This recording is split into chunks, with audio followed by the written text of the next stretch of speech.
Hey everybody, welcome to Snakebite podcast number 29. Today's podcast is with Chester Blacksmith. I'm sure you guys have been wondering where this podcast has been. It's been lingering. Chester, I can't say enough good things about Chester. Chester and I have been friends for quite some time, but Chester's done so many gnarly things on his bike and just has always stayed true to himself, that I hope you guys can see that with his writing, and I hope that comes through with his podcast. On another note, keep an eye out. We're going to be trying to do one podcast a month. If you listen to these in your car or, when you're at work, subscribe to our YouTube, Snakebite BMX. Hopefully there'll be some video ones you can check out. I'm not going to guarantee they'll all be video because sometimes the easiest way for me to do them is with a microphone. But there should be some video ones, and if you guys are just watching these on YouTube, go to anywhere where you really subscribe to podcasts and subscribe to Dig BMX. They always help us out, and we post them up on their channel, so give that a subscribe. And keep an eye out for next month for the next podcast, and we'll talk to you guys soon.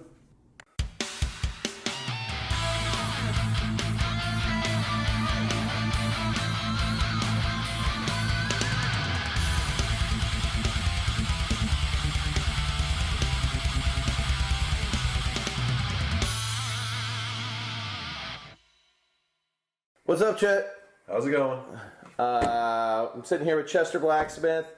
We got Hoder eating an acai bowl, and Snotty's got some juice. We're all Chris. We're changing it to Chris. It's Chris. Well, I don't know. Whatever. We don't have a camera, so people won't know. Yeah, people won't know that Chris is looking real Desert Storm. Is that going to pick him up and all that? Yeah, no, that picks it up. All right. Dude, this is high tech. Hey. Some dude the other day in one of the comments, because I'll post these up on YouTube too. Mm-hmm. He's like, he goes, "Did you record this with a potato?" And I go, "My recorder's about the size of a potato." And the dude's like, "I'm like, you can buy me some more recording equipment." He's like, "No, man, I'm poor too. It's okay." You gotta, run with your brung. Yeah, no, this thing works fine. I mean, dude, people want to complain about it, and then you're like, "Oh, well, what are you doing?" "Well, I'm just sitting at home and just." Next year, I'm gonna do this. Oh yeah. That's what people usually say. Oh yeah. Next year. But yeah, we're over at Chet's house, just hanging out. It's a nice sunny morning. Wednesday morning. Nice Wednesday morning. It is a nice Wednesday morning. Now when you get said to Wednesday, now everybody's going to know how long it took me to put out the pod. It's time stamped. Oh. Yeah, we're supposed to do this on Monday, but Life happens, Chad has a very busy schedule. Chad's a I am busy. He's a stay-at-home dad, can't do much. With the dogs. Yeah, 3 kids, We were just talking earlier about you taking your kids out and maybe getting the oldest into racing. Yeah, that's the plan. So I bought a Sunday from you. A little, was it 16 inch? yeah, he can go out and race that just to see if he's into it. I didn't want to get too crazy and get like race dad and go buy like something crazy. You're not ready. Instead, I'm gonna buy myself something and then he can ride the Sunday. I was gonna say Sunday. you bought your first S&M. My very first S&M. And you bought an S&M. Smart choice. You bought a Steel Panther cruiser because you said you were going to be a race dad. You should have a cruiser. Yeah, all race dads have cruisers. So, in my day, when I was racing. Yeah. No, I think it's a little different now, but I think in your day, the race dads, you posted up heavy on a cruiser. Exactly. And you don't want to, overdo it. So, because, you got shit to do on Monday. Do you think if you started racing and you think you still got a gate? Oh, I can balance on a gate. I can't. I'm really bad at it. I was doing it on flat ground the other day. All right. I'm ready to see race Chet. I'm not saying I'm fast, but I could start. So when you got into riding, was racing how you got into riding? Pretty much, yeah. There was just this kid we called Fast Eddie who lived around the corner from me. Yeah. And he had a bike, just like he had an old Chrome CT, and he was always riding around the neighborhood. And I heard there was a BMX track, And was this in Grants Pass at the time? This was in Grants Pass, and I was in the 5th grade, so it was like around 1994, 93. Okay.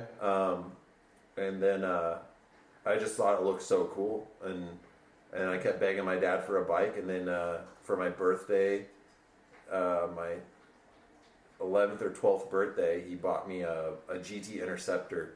Oh, nice. With one-piece cranks and yeah. all that stuff, and and then he was like, "Yeah, if you want to go to the track, ride yourself to the track." And so that's how I would go. So you just went with money to. Yeah, they would just give me. It wasn't much to race. It was like $8 or something. Yeah. And for a Tuesday. So night. you didn't even have a race dad out there. You were just solo. No, my dad never. He hardly ever showed up. Yeah. Ever. No, I always. He was just like, "Get yourself to the track if you want to do this." Yeah. So. I always try to get my dad to take me to the races in Bend, but he logged and he had one day off a week, and he was like, "No." Yeah, he's not doing it. I'm not. He would pick me up sometimes. My mom would mostly pick me up, but he would pick me up sometimes during, the towards the winter months when they didn't want me riding home at night. Yeah. But if it was the summer, dude, you were on your own. Did you try to race every week and stuff then? Yeah, I tried to race every Tuesday and Saturday. So you were really doing it. Yeah, it was just fun. Yeah, how long did it take you to... You raced expert, right? Well, I started as a novice. Well, yeah, I know. And I got all the way up to expert. I got all the way up to like 14 or 15X. Okay. But I was slow. Who were some of the... I mean, I know one of the dudes you raced a little back then, but who were... There were two families, and the two families, there was the Williams family and there was the Soy family. Yeah. And then there was some kind of other kids in between. Yeah. The Soy family had 2 boys. One was my age, one was older than me.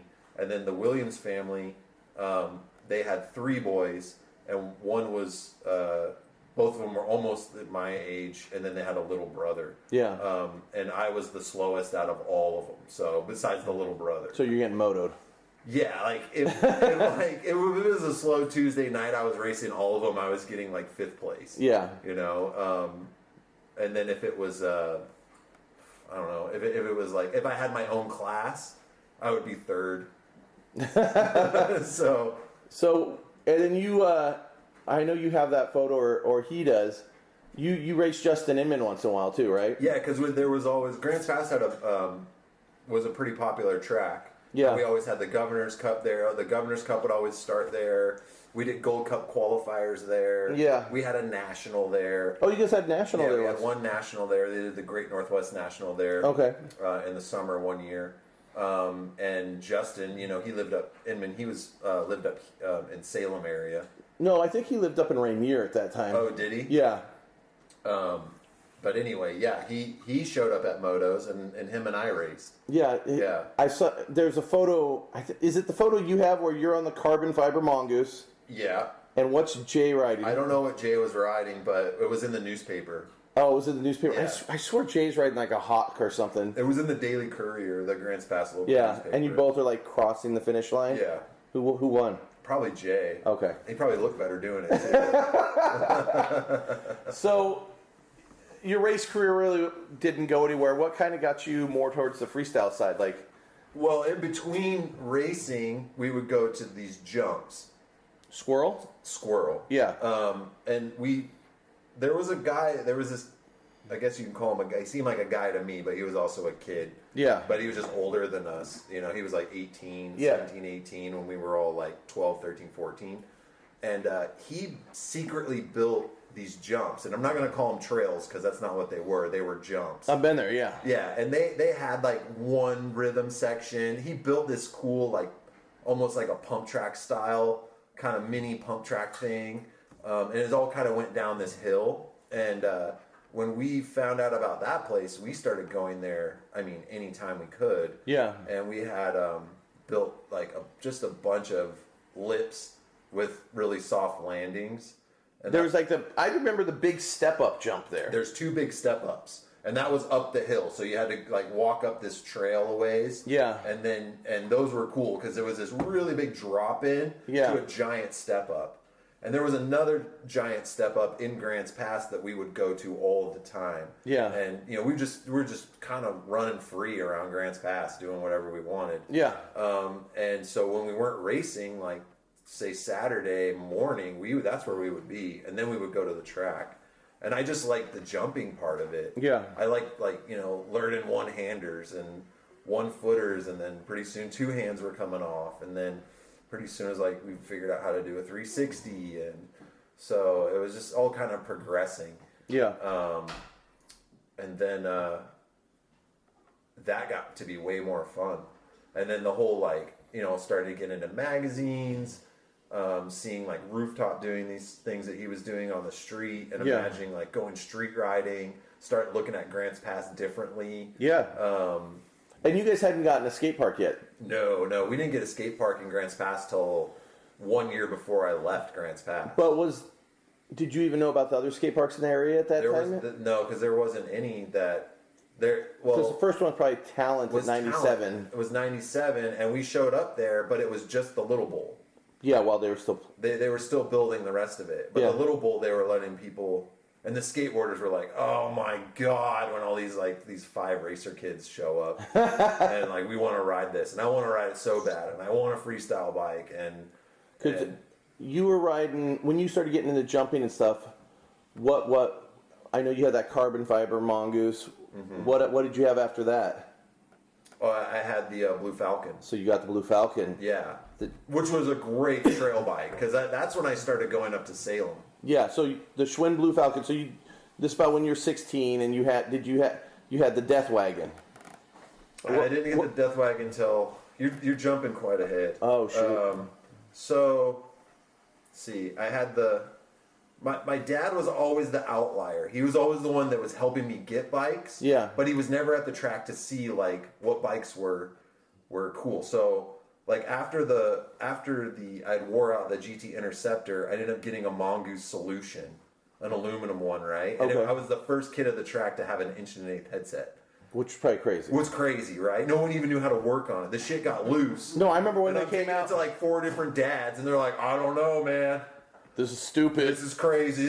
I don't know what this is, you know. They did you wrong. Yeah, and then my best friend Doug, his dad was like, oh, this is really easy. Look, just loosen these two, tighten this one, tighten these two back up. Yeah. You know, I was like, oh, okay. So that was funny. So I had the Mongoose Solution, and then I ended up, I think, cracking that after like a year or so. And then my dad bought me the carbon fiber Mongoose.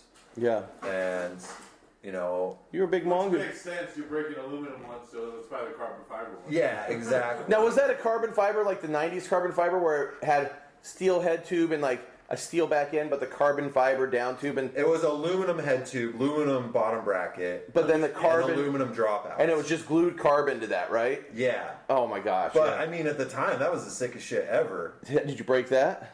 No, I cracked it and then sold it to like this weirdo dude in Medford who would just show up at the jumps all the time. Who's Sean Mack? No. Sean doesn't come until later.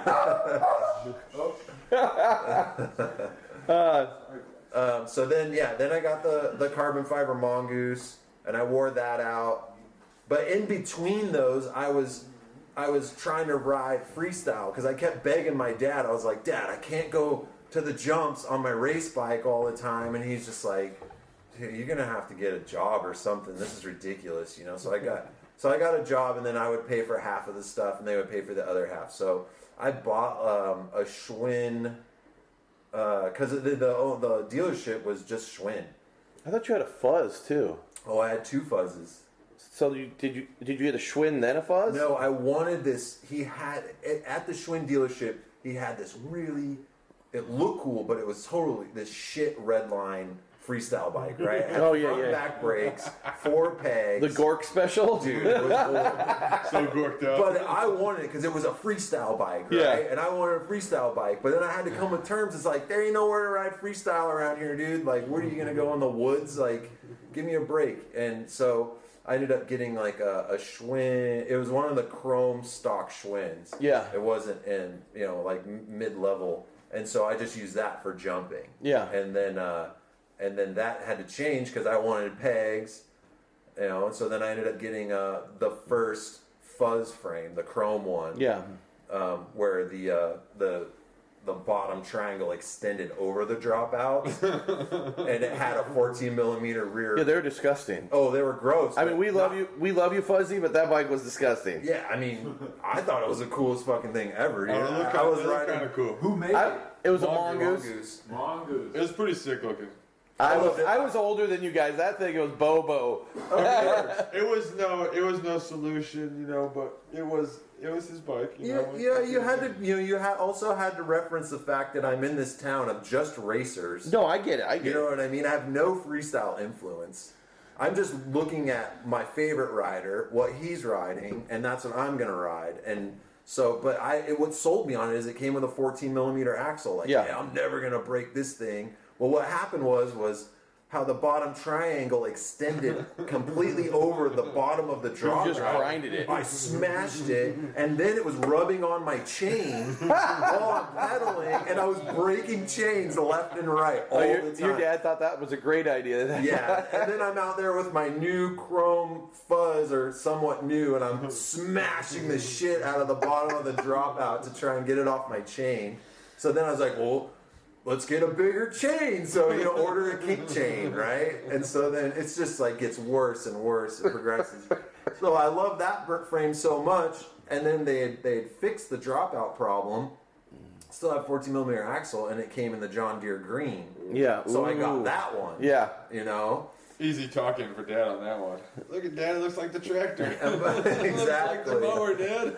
And by the time I had that one, the carbon fiber Mongoose, my race bike, it was it cracked, and so I got the Blue Falcon. Yeah. And that's what you had when I met you. Yeah. So are you around like 15, 16 then? I met you when I was 17. Okay. Yeah.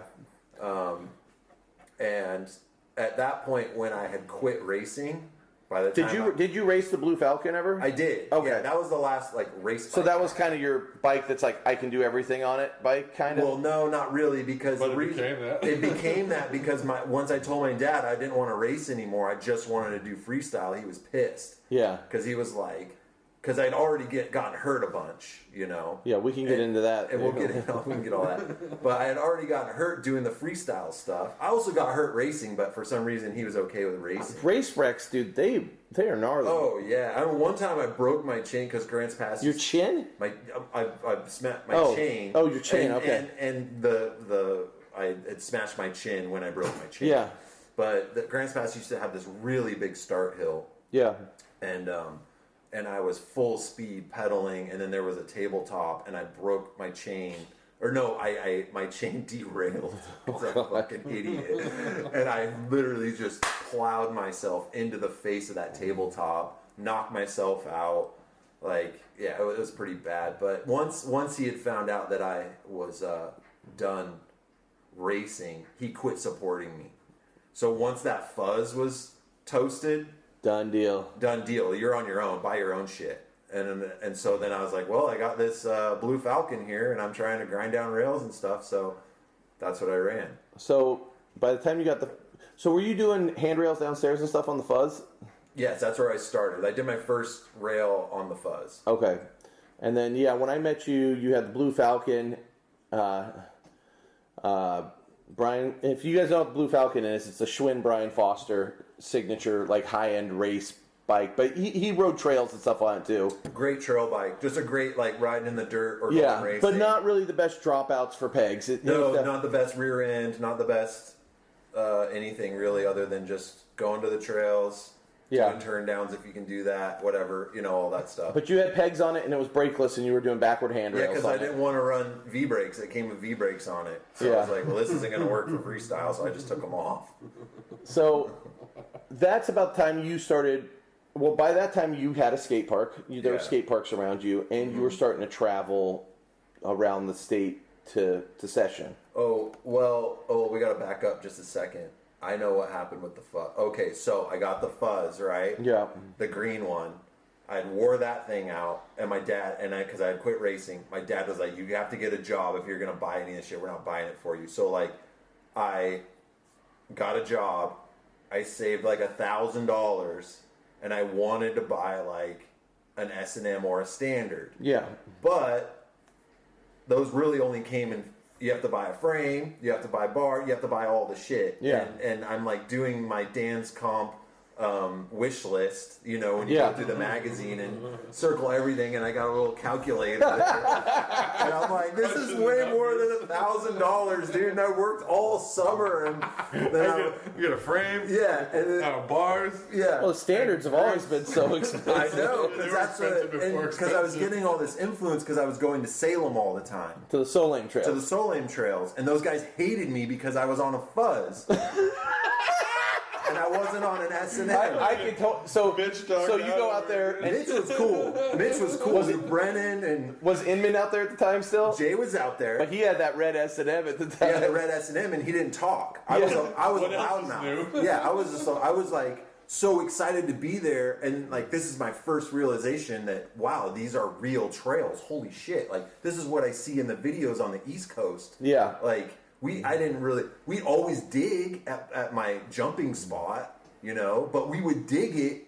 And then we would just pack it in, and we would start riding it immediately, you know. So stuff just goes away, and then we build it back up. We had no patience. We had no like how to really build a proper jump, how to prepare a proper jump, how to irrigate a proper jump. It was like make a big pile of dirt on one end, make another big pile of dirt on the other end. Everybody's And you go to stomp on Salem, it. and at that time, Salem's like becoming like a masterpiece. It's a masterpiece. When I was there, when Yeah. I showed up, it looked like a masterpiece. I just couldn't believe it. So who were some of the locals then? You got Bean, You got Bean, you got Montana, Inman, Inman, you got Mitch Dog, Mitch Dog, Austin. Austin. Austin hated me. Really? Yeah, dude, that guy. He was the first one to talk shit about me. He was the first one Was Bristol still a local then? Yes, Bristol was showing up, but so those guys were like, I didn't smoke weed at the time either, too, so I was uncool right there. They're like, you want to smoke? Like, no, actually, they didn't even offer me to smoke because they didn't want me even being there.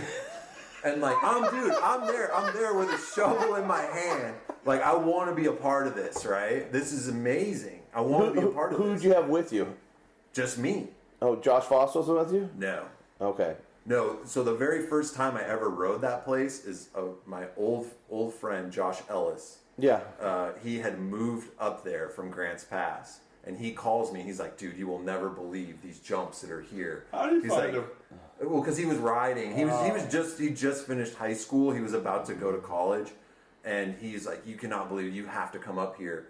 So the Williams family was going up to a race in Malala when they just opened the Malala track. Yeah. And I just hopped in with them and went up there. So and they then, dropped me off at Salem. yeah, dropped me off in Salem. It was the 4th of July. They really dropped you off at Salem? Yeah, and with their kids too, because they wanted to go pedal around. So they went to the race that day. I hung out at the track all day. The late 90s, early 2000s. Josh Cool picked time. us up. Josh picked us up, took us into Salem. It was the 4th of July. So, and we went to the Salem skate park. Yeah. There was nobody there. We didn't see a single BMX rider. Nobody. And we rode, and it had lights at the park. Yeah. And we were so stoked. We rode the park all night. We went and rode around the whole town. Which street's good at that? in Yeah, the town? exactly. Especially at that time. on the 4th of July. Yeah. Especially at that age. Yeah. I mean, we were just running free. So then the next morning we woke up early and we went to the jump. We went to the Salem Trail. So you got there before being in them. Thank God they didn't show up when we were there. And we rode everything. We killed it, dude. Yeah. I wanted to hate you. No, we didn't. They had no idea I was sneaking in that place. They had no idea. And so then, and I was on that time that I rode the place for the first time. I was on the Blue Falcon because I brought my race bike to Malala. I didn't bring the fuzz, and because I planned on racing Malala, but I just didn't.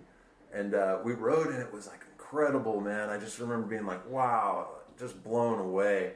And so then the next time I was up in Salem, later that summer, you know, my friend Josh, he was working. I was by myself, so I just go down to Salem Skate Park, and I'd be like asking kids at the Salem Skate Park, I'm like, hey, let's go over to the jumps. Like, this park kind of sucks.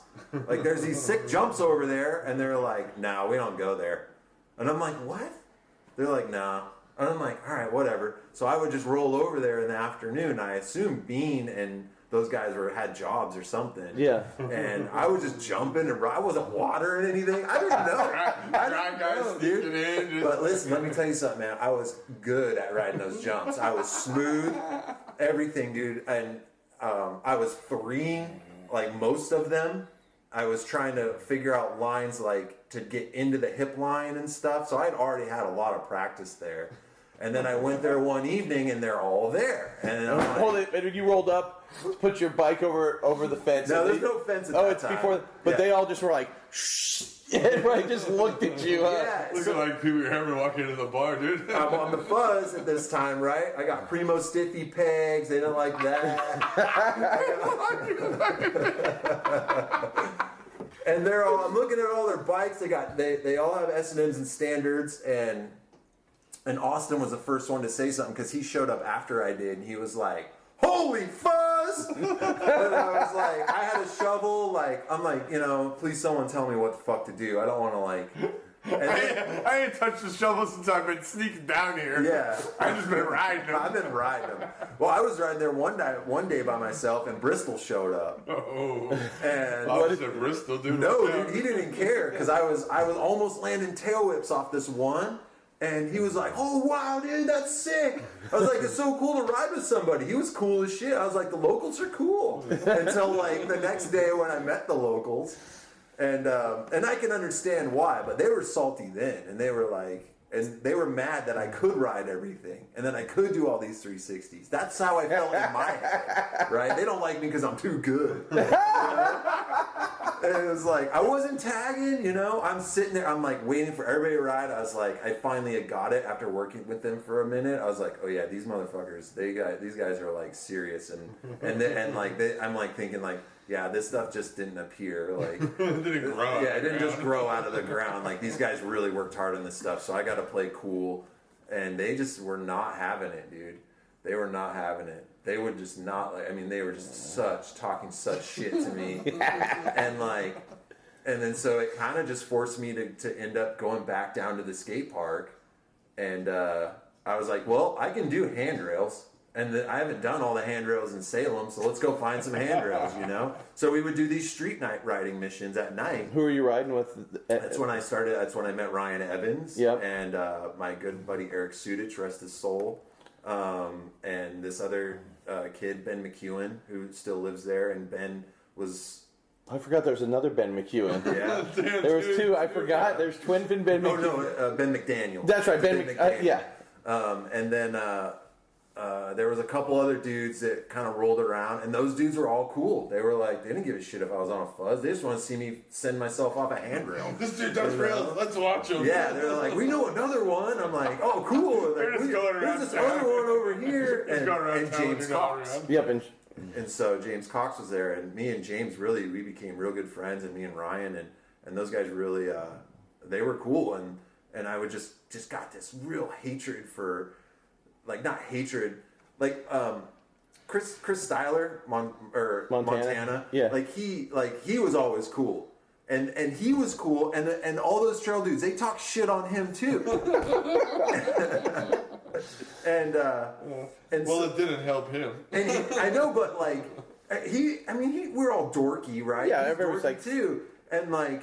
And he's kind of a mooch. He knows that. He's a mooch, dude. If you had a burrito, he'd want a bite of it. You know what I'm saying? And Oh, Dana. yeah, dude. Like, he wanted to drink your soda. I was like, all right, man. Yeah, drink my soda, dude. Just like, open the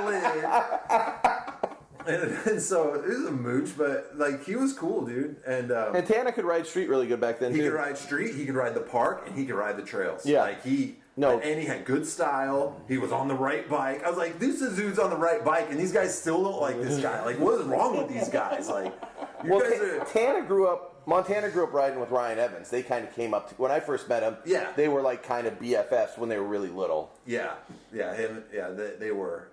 And then, so he was around, and he got sick of those guys, and then, and later, it all smoothed out later. Yeah, I was going to say, before we go further, Yeah. you're friends with all of them. Yeah, we're good friends now. Like if I see Brennan, like we're giving each other hugs. And Yeah, stuff, yeah. you know? I mean, and I'd run into Austin some years ago, and he was like, "Chester, how are you, man?" You know. I coming from like an older guy at that time, I knew those dudes had worked so hard on those jumps that it was just trying to keep every kook out of there so it wasn't destroyed. So, but yeah, the whole Oregon scene there in the late '90s was kind of hard ass, territorial in a way, because we had to work so hard to even ride a skate park. We'd get in fights and the trails. It was like never kind had of a problem at the Salem Park. when it first opened. We had problems there. Okay. Yeah, but before we go further, because there's so much to cover, I want to kind of cover you almost dying a few times before like you moved to Salem. Yeah. So, I mean, the two that I can think of Survivor man is over the here. one where you wrecked and you bled internally for a while. Yeah, I busted my spleen. So let's go over that one first. Yeah. How old were you on that one? I was 17. So this is about the same time as the Blue Falcon. Yeah, this is when we were shooting for Blueprint. Dude, was I filming you when you did that? I don't think I was I? Or was it Ryan? Because Ryan had... No, it was... Nobody was there.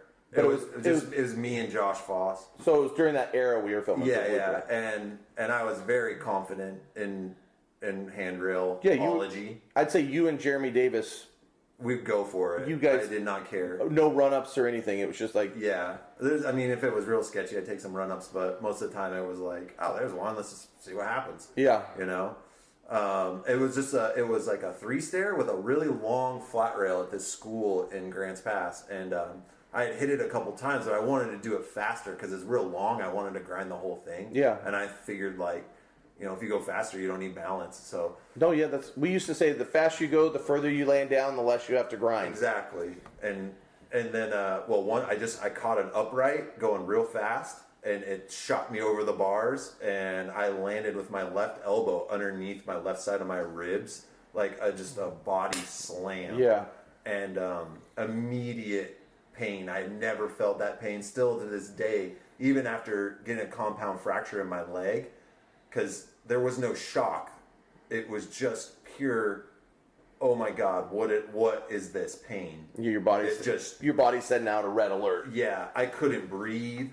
I couldn't stand up. I had to get carried to the car. They were like, we should go to a hospital, and I was like, no, I'm good, I'm fine, that kind of thing, and I'm like, just take me home, and so they took me home, and it was kind of an evening when it happened, and so I get home, and my mom's like, what's wrong with you, and I'm like, oh, I just had a crash, I'm fine. She can't physically see anything wrong with me, other than I'm just like, yeah, I think, I'm just, I'm okay, let me just sit on the couch, and so she kept checking on me, and I spent the night on the couch. Yeah. Sitting up. I never slept. I didn't want to tell my mom, and I didn't know how much trouble I was in. Yeah. I didn't know that I was like literally bleeding internally, and it was the most painful, one of the longest nights of my life, just sitting there going, wow, I'm fucked up, and I don't know what to do about it. Yeah. And so then the next morning, my mom goes, I'm taking you to the doctor. So she didn't take me to the hospital. She just took us to our family doctor. Didn't you, when you stand up, didn't you pass out? No, but I could barely stand up. I could barely walk. Like you were feeling real weak. I was feeling real bad, real bad. And I was just trying to tough it out because I just didn't want to believe that there was something really wrong with me. Busting an organ was not on my radar. Yeah, you thought the worst that's ever going to happen is break a bone. Break bones and stitches and stuff like that. And because I'd already kind of done that. I had broke my arm before that. Yeah. And so I thought that was the worst that could happen to you. And then, so we went to the family doctor, and he's like checking me out. He's like, well, I think he's probably bruised his ribs. He came up with some hypothesis, and I went home, and my mom said I was turning yellow. Yeah. And she's like, oh my God, you're turning yellow, and this is not good. So she called the doctor again. He's like, he's turning yellow. The doctor's like, take him to the hospital. So to get me to the hospital, and then the they gave me like the CAT scan thing, and there's 2 surgeons there, and they were like, "You've been bleeding internally for almost 24 hours. We have to take your spleen out." And I'm like, "Holy shit!" Like then it came, and then they're like, you have no idea how close to dying you are. Yeah, because I remember when that happened, and you were telling us about that. You're like, the doctor said I should have actually been dead. I should have died that night. Yeah, I don't know how the fuck, like. Because they Probably said, if you would have went to bed If I fell asleep or something. earlier. Yeah. Maybe because you kept yourself up worrying. You were Dude, like, my old man was I so can't. pissed. And then you can see why he didn't want to support any of that shit. Yeah. Right? Because he's like, well, I'm paying all these hospital bills. Buy your own goddamn bike. Yeah. And you couldn't keep me away from the bikes. So I stayed in the hospital. They reevaluated me. They said, we're monitoring you. We think that your spleen is healing itself. And we're not going to take it out. oh, okay. So they didn't take it out. And they said, luckily for you, you won't have to be on like certain medications for the rest of your life. So were they giving you a blood transfusion once you got in? Nope, I'm sure I got blood. This is like this is a long time ago, but I just remember being in the hospital and my dad's going like, Chester, you fucking, I can see your dad you're saying gonna it. fucking die. Like, but what are is you doing? Is this pre getting stuck in the woods with Josh Ross or post? This is within a year. Before or after? This But we're is going to hit that before. one next. This was before you got This is stuck before I in the got stuck in the woods. Okay, alright. So So how long were you in the hospital for? I was in the hospital for like 5 days. Oh, wow. Yeah. Wow. They wanted to make sure that shit was actually healing up because they were ready. How many days till you started feeling normal again? I remember the day I got out of the hospital, my old man had chopped a bunch of wood and then he made me stack it all on the porch. A humongous cord of wood. And I go, but Dad, the doctor told me not to do any heavy lifting. He's like, use your other hand. Use one arm. I don't care. He was pissed. He was pissed. And I was like, he's like, you can carry one piece at a time. You can at least do that. So I did like 1 or 2 pieces at a time. This entire cord of wood. I had to stack it all nice on the porch. Oh, I've been there. Oh yeah, he would punish me with that kind of stuff. Like, I don't care. You want to be tough, you're gonna have to do something tough. And then the next time, let's talk about you almost dying in the blizzard. Yeah.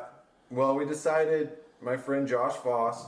Josh was a key part of that Southern Oregon So scene. Josh is he has almost white hair. Yeah. Oh yeah, like I want you to get a picture in your head. He's like an 'cause you guys albino. Don't know this guy. Like- yeah, he's not albino, but he is goddamn close. Yeah. Goddamn close, right? Yeah. And he's as big as an ogre. He's enormous. He's enormous. And he killed it on a bike. Yeah, he used to ride when Sweetest human being. When Trek came out with like their first I don't know if they're their first freestyle bikes. They were like their first freestyle bike to me. He had this Trek. Like the Subversion or something. Oh man, it was ugly. They're ugly. And I was on a Dave Mira. Yeah. But You guys were both waiting, dude. yeah. What I was saying earlier was in between the Fuzz and me riding the Blue Falcon in freestyle, and I'd saved my money that summer. I had bought a complete Mira. Like the high end one? Yeah, the high end one, Yeah. right? Because they were $1,000. Yeah. And the trail dudes even hated me more. You show up with those mirror bars and Dude, your I had elbows mirror bars, sticking I out. had the seat. I put the sheep cover on the seat. Dude, I never had cool bikes, right? If I had a cool bike, I was using it for the wrong purpose, right? So anyway, that's what I was saying about working all summer and not buying the S&M because I was like, well, You had the mirror one. That's what you had when I met you. Yeah, it had the female axles in it. Yeah. 14 millimeter. Oh, the Mega Hub. Snap them motherfuckers off like candy, dude. Just fucking those things. I swear those bolts were just cast. Like they were like we. Oh, they don't were make- garbage, They dude. definitely The whole didn't thing machine was those garbage. things. Like when you break them open, like because I've seen a lot. You know how of much those hubs are worth right now? Oh my god. I can't believe anybody would bolts are pay not- anything for those The things. bolts are dude. not, dude. But yeah, you and Josh. So yeah, me and Josh was working at Bill's Bike Craft. Yeah. In Grants Pass, which was the other bike shop there, and he worked there, and he had been mountain biking. He was into mountain biking, and I wasn't really into mountain biking, but he's like, dude, I got this 100-mile bike ride we can go do. It goes up over Onion Mountain, so if you're on 199 in Grants Pass, it takes you all the way to the California coast. and it's a mountain off of 199. That's a gnarly little area. It's a gnarly area. It's the Siskiyous, right? Yeah, it's a gnarly mountain range. Yeah. It's 100 miles. It's 100 miles. And not flat. And not flat. And It's 100 miles. And you're not a cyclist. It's early. No, we're not cyclists. And it's early April. And and so he says, oh, I don't have a mountain bike, dude. He's like, don't worry. The shop's closed on Sunday. We'll steal the rental bikes from the shop. And then we'll get them back that night, and no one will ever know. And I was like, okay, cool. So it's a 100-mile loop. It's a 100-mile loop. Goes up over this Onion Mountain, and then it goes down into this other camp, and then into this little, it's not even a town. There's this one little hotel there. It's called Gleese. Yeah. It's in the middle of nowhere. And then we have to ride all the way back into Grants Pass.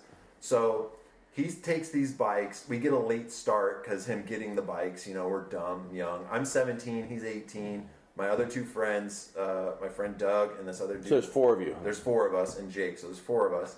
And they got mountain bikes. So he had to steal 3 mountain bikes from the bike shop, and then he had his own. And so we take off on the road, and before we took off, my dad goes, where are you going on mountain bikes? And I'm like, oh, we're going to go up over Onion Mountain. And the last thing he says to me is like, as soon as you hit snow, turn around. And I just wasn't even listening. And so we take off. That's what your dad was worried about. It goes great. It goes great. Like we're killing it. Like we get all the way to the base of the mountain pretty quickly. Yeah. And we're having fun and laughing, and we start climbing up the mountain. Did you guys bring anything like water or? We had stopped at a little general store. Josh ate ice cream. He had this stuff called, I don't know, it was popular with mountain bike riders. It was this stuff you put in water. I think it was called like Pseudomax or something. Okay. Some protein thing. And, but no, we didn't have any water. I was wearing a sweatshirt, probably like a No Fear one. And a t-shirt and my jeans. And we at that time when we were racing, we had clip-in pedals. Oh, you were clipless. Yeah. But we took our clipless pedals and put them on the mountain bikes. Big Brian Lopes fan over here. I was a Brian Lopes fan, dude. I love the Yeah, Troy everybody Lee else shit. are I bought a Carbon Troy Lee Fibers, Designs number plate just because of Brian Lopes. Okay. No wonder they hated you in Salem. Hey, I didn't know any better. I was just trying to have fun. Could have got the bomber one So you- for Gary Ellis, dude. I had plenty of bomber ones. I had a bomber one on my GT, dude. Bomber was the shit. Okay, so you guys are clipped in, So mountain we clipped biking. in, we mountain bike, we get up to the top of the mountain, or we not to the top, not even close to the top. We hit snow, right? It's like not even an inch deep, maybe a half inch deep. On the highway, right? No, we're up past the highway. We're up on the mountain, Okay. and we're not even. It's going from. So you're not riding on a highway. You're riding on like a little road or something. Yeah, we're riding on a 1-lane mountain road. Gravel road. It's asphalt, then it turned to gravel. Okay. Then it turned to snow, and we're like, well, what should we do? And I didn't even think about what my dad said, and I was like, dude, it's not even that deep. And Josh was like, yeah, we can keep going. We got mountain We bikes. got mountain bikes, but we'd already gotten a late start. And we weren't even looking at What the time was it when you hit? Fuck, no one had a watch, dude, or a phone or anything. Dude, we have shit. And so we didn't know. We were just like, oh yeah. He's like, dude, we get over the other side of the mountain, we can just cruise right down and we'll be there, But like, not even thinking that we're not. Even if we did make it over the mountain, we still had so far to go because that was only like the top of the mountain's only halfway of the loop. So you'd done about 50 miles. We've done about 50 miles, and we get to the snow. And we can ride through the snow, and it gets deeper and deeper and deeper. And pretty soon we're walking in it. And Josh is like, dude, the top's got it. It's like, I can see the top. It's right there. Well, it just curves around, and it's not the top. And it got dark. And it got dark on us. And then all of a sudden, this gnarly blizzard came in and trapped us. Like, it was like that, right? Yeah, and like this is a real deal mountain range, like real deal blizzard. No, this isn't this is the Like you're real not shit. seeing in front of your face No, blizzard. No, it was. And you guys have sweatshirts and t-shirts So on. we tried. And clip-in plastic shoes. Clip-in plastic shoes. I had the specialized ones that look like sneakers. Yeah. But they were like wearing like pieces of wood on the bottom of your feet. Yeah. And they're all like low cut. And so my socks are frozen and wet, and my feet are frozen and wet. And we decided, holy shit, we need to turn around. So we start turning around, but the blizzard got so bad that we were like, fuck, we got to get out of this blizzard. This is gnarly. So what we looked like, when there's a bunch of snow on top of brush, it looks like smooth. And we're like, dude, if we can get down in that tree well, down in this ravine, we can get out of this snow, because we saw like an empty patch of dirt down there. So we we leave the bikes at the top of the road, and we start like traversing down this really steep, snowy, snow packed on top of brush, and we start Like blackberries and madrone bushes and all like this gnarly stuff, and like the snow is probably like 4 feet deep, and then it's brush underneath it, and you'd step in the wrong spot and you would sink up to your chest. And fucking a couple of us sunk up to our chest, and Josh sunk up to his chest, and we had to pull his ass out. Well, when we pulled him out, and he only had one shoe on. And we were like, fuck, and it's dark. And so I'm digging in this hole, trying to find his shoe, and it's gone. Like, I can't find it. So now he has one shoe, and we get down to this like tree well, and we stayed there. You're cuddling with each other, aren't you? Yeah, side by side. Yeah. And then the two people in the middle were the warmest, and we had no water, no food, no phone, no nothing. Zero. So just the clothes on So our you backs. sat there all night while just dumping snow. Yeah. And suffering from hypothermia. Like straight up. Straight up. What's Josh hypothermia. saying about his foot? Josh started going crazy, because you start going crazy. Every minute goes by, Feels like an hour? it feels like an hour, and you're like, you start realizing the gravity of the situation that you're in. You're like, holy fuck, we are fucked. Josh's foot's turning purple. I've got my arms inside my sweatshirt, and I'm just like bunched together, trying to breathe warm air into my body. We're thirsty. We start eating the snow. The stupidest fucking thing you can all do. the things you shouldn't do. All the things you shouldn't do. And we were down there all night, and it was next to the spleen. It was probably the first longest night. The spleen was the second longest night of my life. Yeah. And then eventually, we didn't come home, and Doug's parents are looking for him. Jake's parents are looking for him. Josh's parents are looking for him. And your dad's just pissed. And my dad was passed out drunk. and he was the only one who knew where we were at. Oh, yeah. Because we didn't tell anybody, because we stole the mountain bikes. I remember I didn't tell my dad we stole the mountain bikes. Yeah. But so they start calling my house, and then my mom's like, well, what? And then my mom wakes my dad up, and he's like, oh, God damn it, they went up over Onion Mountain. And they were looking, and Doug's dad was driving out like towards Cave Junction and stuff. Like it's going past where we were at. No one knew where we were at. They were pissed. So they called Search and Rescue. Search and Rescue got up there. They assembled a whole team, including of my family, Josephine County Search and Rescue. There just so happened to be this mountaineering expert was in town giving training courses to Search and Rescue in Grants Pass. He just so happened to be there that weekend. And they sent him up there, and then he found our tracks, and he followed our tracks, and then he found our bikes, and he found us, and we weren't moving. How far down from the road were you? Like, if you look down, how many yards is that probably? Oh, we were like 200 yards. Okay. 150 yards. Okay. From the road down to where we walked. So past the football But field. it was dark when we went down in there. Yeah. We didn't know how far we actually went down in there. We were just trying to find where there was less snow. Yeah. And we found a little spot. Well, we weren't moving, and it was just before sunrise that he found us. And he calls in, yep, I found them. They're not moving. I don't know if they're dead. And then right when the sun started peeking up, he started blowing his whistle.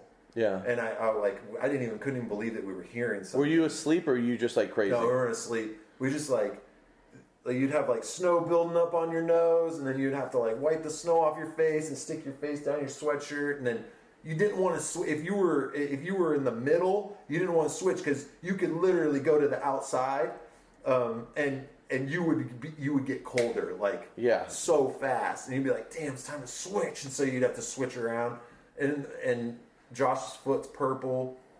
Oh, he ended up going crazy and taking his other shoe off.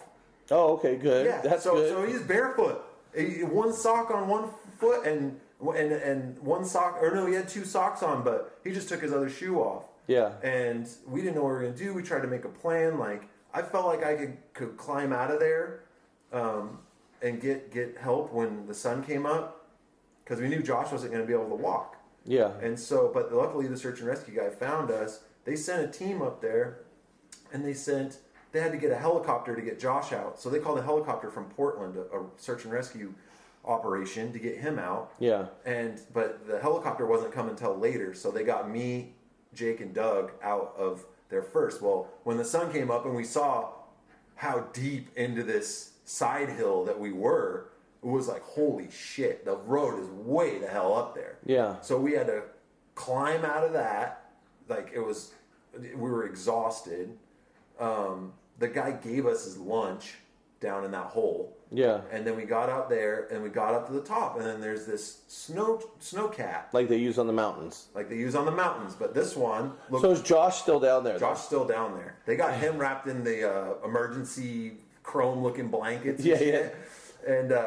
And they got him on a stretcher. They took like 4 or 5 guys to get his ogre ass. Oh, I believe it. So they had to carry him up this snow-covered, brush-covered ravine that we had went into, and but this snowcat looked like it had been, I don't know, on the beaches of Omaha in 1945 in France or some shit. Yeah. This thing was old, had a flat nose, steers with 2 handles, so just brake.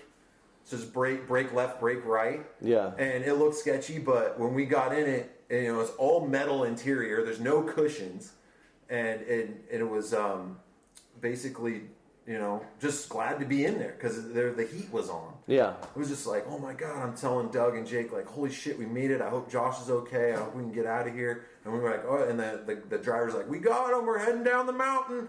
So we start heading down the mountain, and I'm looking off to the side, and this fucking snowcat is so sketchy. Like, he's getting close to the edge of these other ravines, and I'm like, we're going to be all right. We're going to be all right. And then he gets this one spot, and thank God, I don't really like saying that, but there was a mellow spot. It wasn't a drop off, but there was like a more mellow spot, and the driver, shit you not, goes, oh my God, the brakes are out. And I'm like, what? It was a split second, dude, and the left brake went out, and it pulled us off to the right because the right brake was working, and it just turned the whole thing, and we just go right off the side. And I see a search and rescue guy because the door was kind of open and flopping, and as soon as he said that, and we turned, and we were just cresting to start the descent to death, he jumped out the back. Left your ass. Yeah, I tried to go with him, but the gravity just took me forward and to the nose. And you guys aren't seatbelted in or anything? No, just fucking boom. We hit a tree like, I don't know, like 8 inches round. And I just see a tree, and we hit it, and it just plowed it over. We hit another one, plowed it over. We finally hit a big motherfucking tree, and it stopped us, and we all went flying into this metal compartment, right? Oh my God. And then, like, it was just like complete chaos, and then dead silence. And I'm like, and he's like, oh, the driver's like, oh my God, is everybody okay? He's like, I think I smell gas. Get out of here, get out of this thing. So now we're down in this other ravine. We get out of that, and we start walking away from it, and like trying to climb up the ravine, we're way the fuck down in this other ravine again.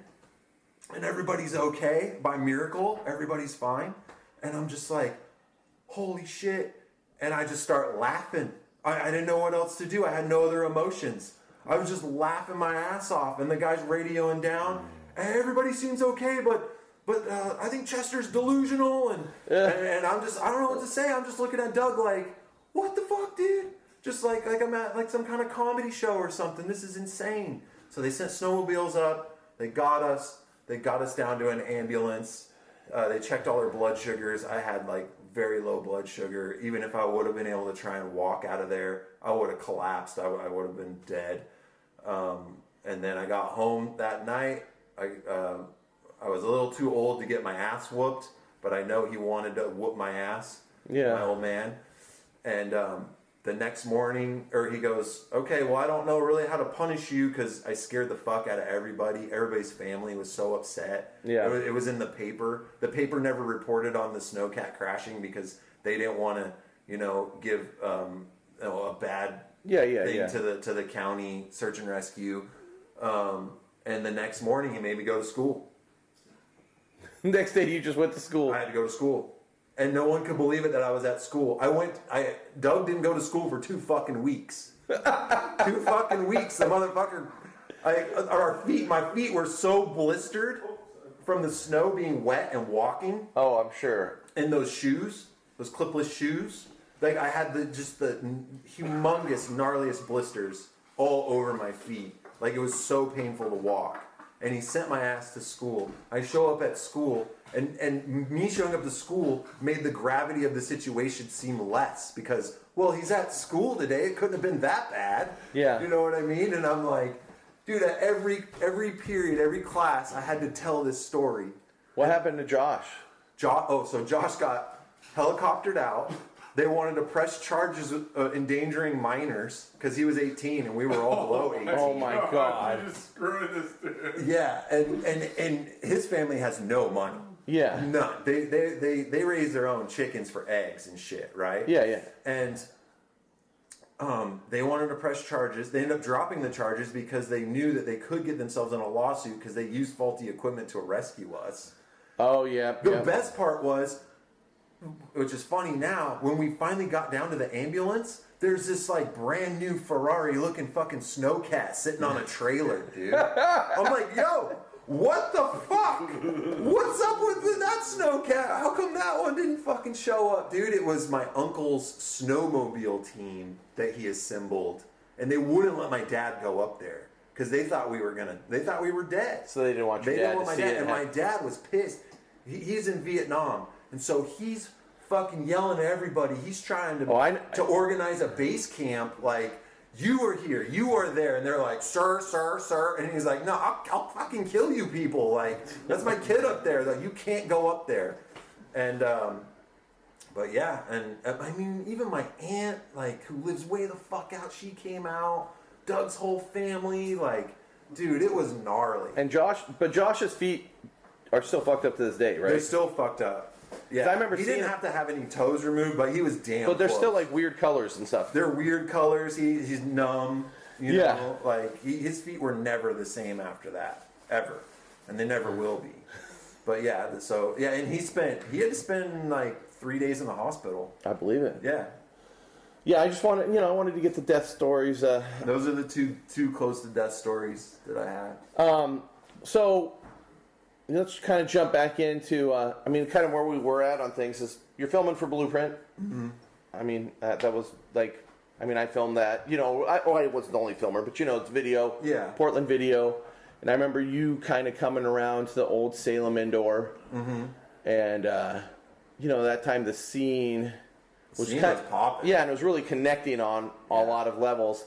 And I remember you came out with us a few times, and it was like, that video was kind of like if you come out and put in the work, it was kind of like, oh, this dude's getting apart. Yeah.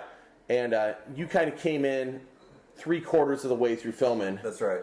And I think between me and, was Ryan Evans the one that had the camera? No, it was Lou. Oh, Lou Racich. Yeah. You filmed the split part with Ryan Evans. Mm-hmm. And I remember you did like backward rails on your Blue Falcon. Yeah. Did you do a gap rail, I think? I did some gap rails. I did a lot of double pegs, either going forwards or backwards. Curved rails. Stuff some like skate that. park stuff. Yeah. So, kind of, had you moved to Salem then yet? Or No, I was still in high school. You were driving the Death Wagon back and forth. I had the Death Wagon. Well, I only drove it to Portland once. What was that, an old International? No, it was a 1953 Chevy box van. It was 3 on the tree. And it said, "Don't laugh, your daughters are in here." Derek Hughes, do you remember him? Yeah. Yeah, so Derek was also one of those trail dudes who was like the cool kind of outcast in that scene. Yeah. Who was a really good rider, and he was really good, just kind of a good artist.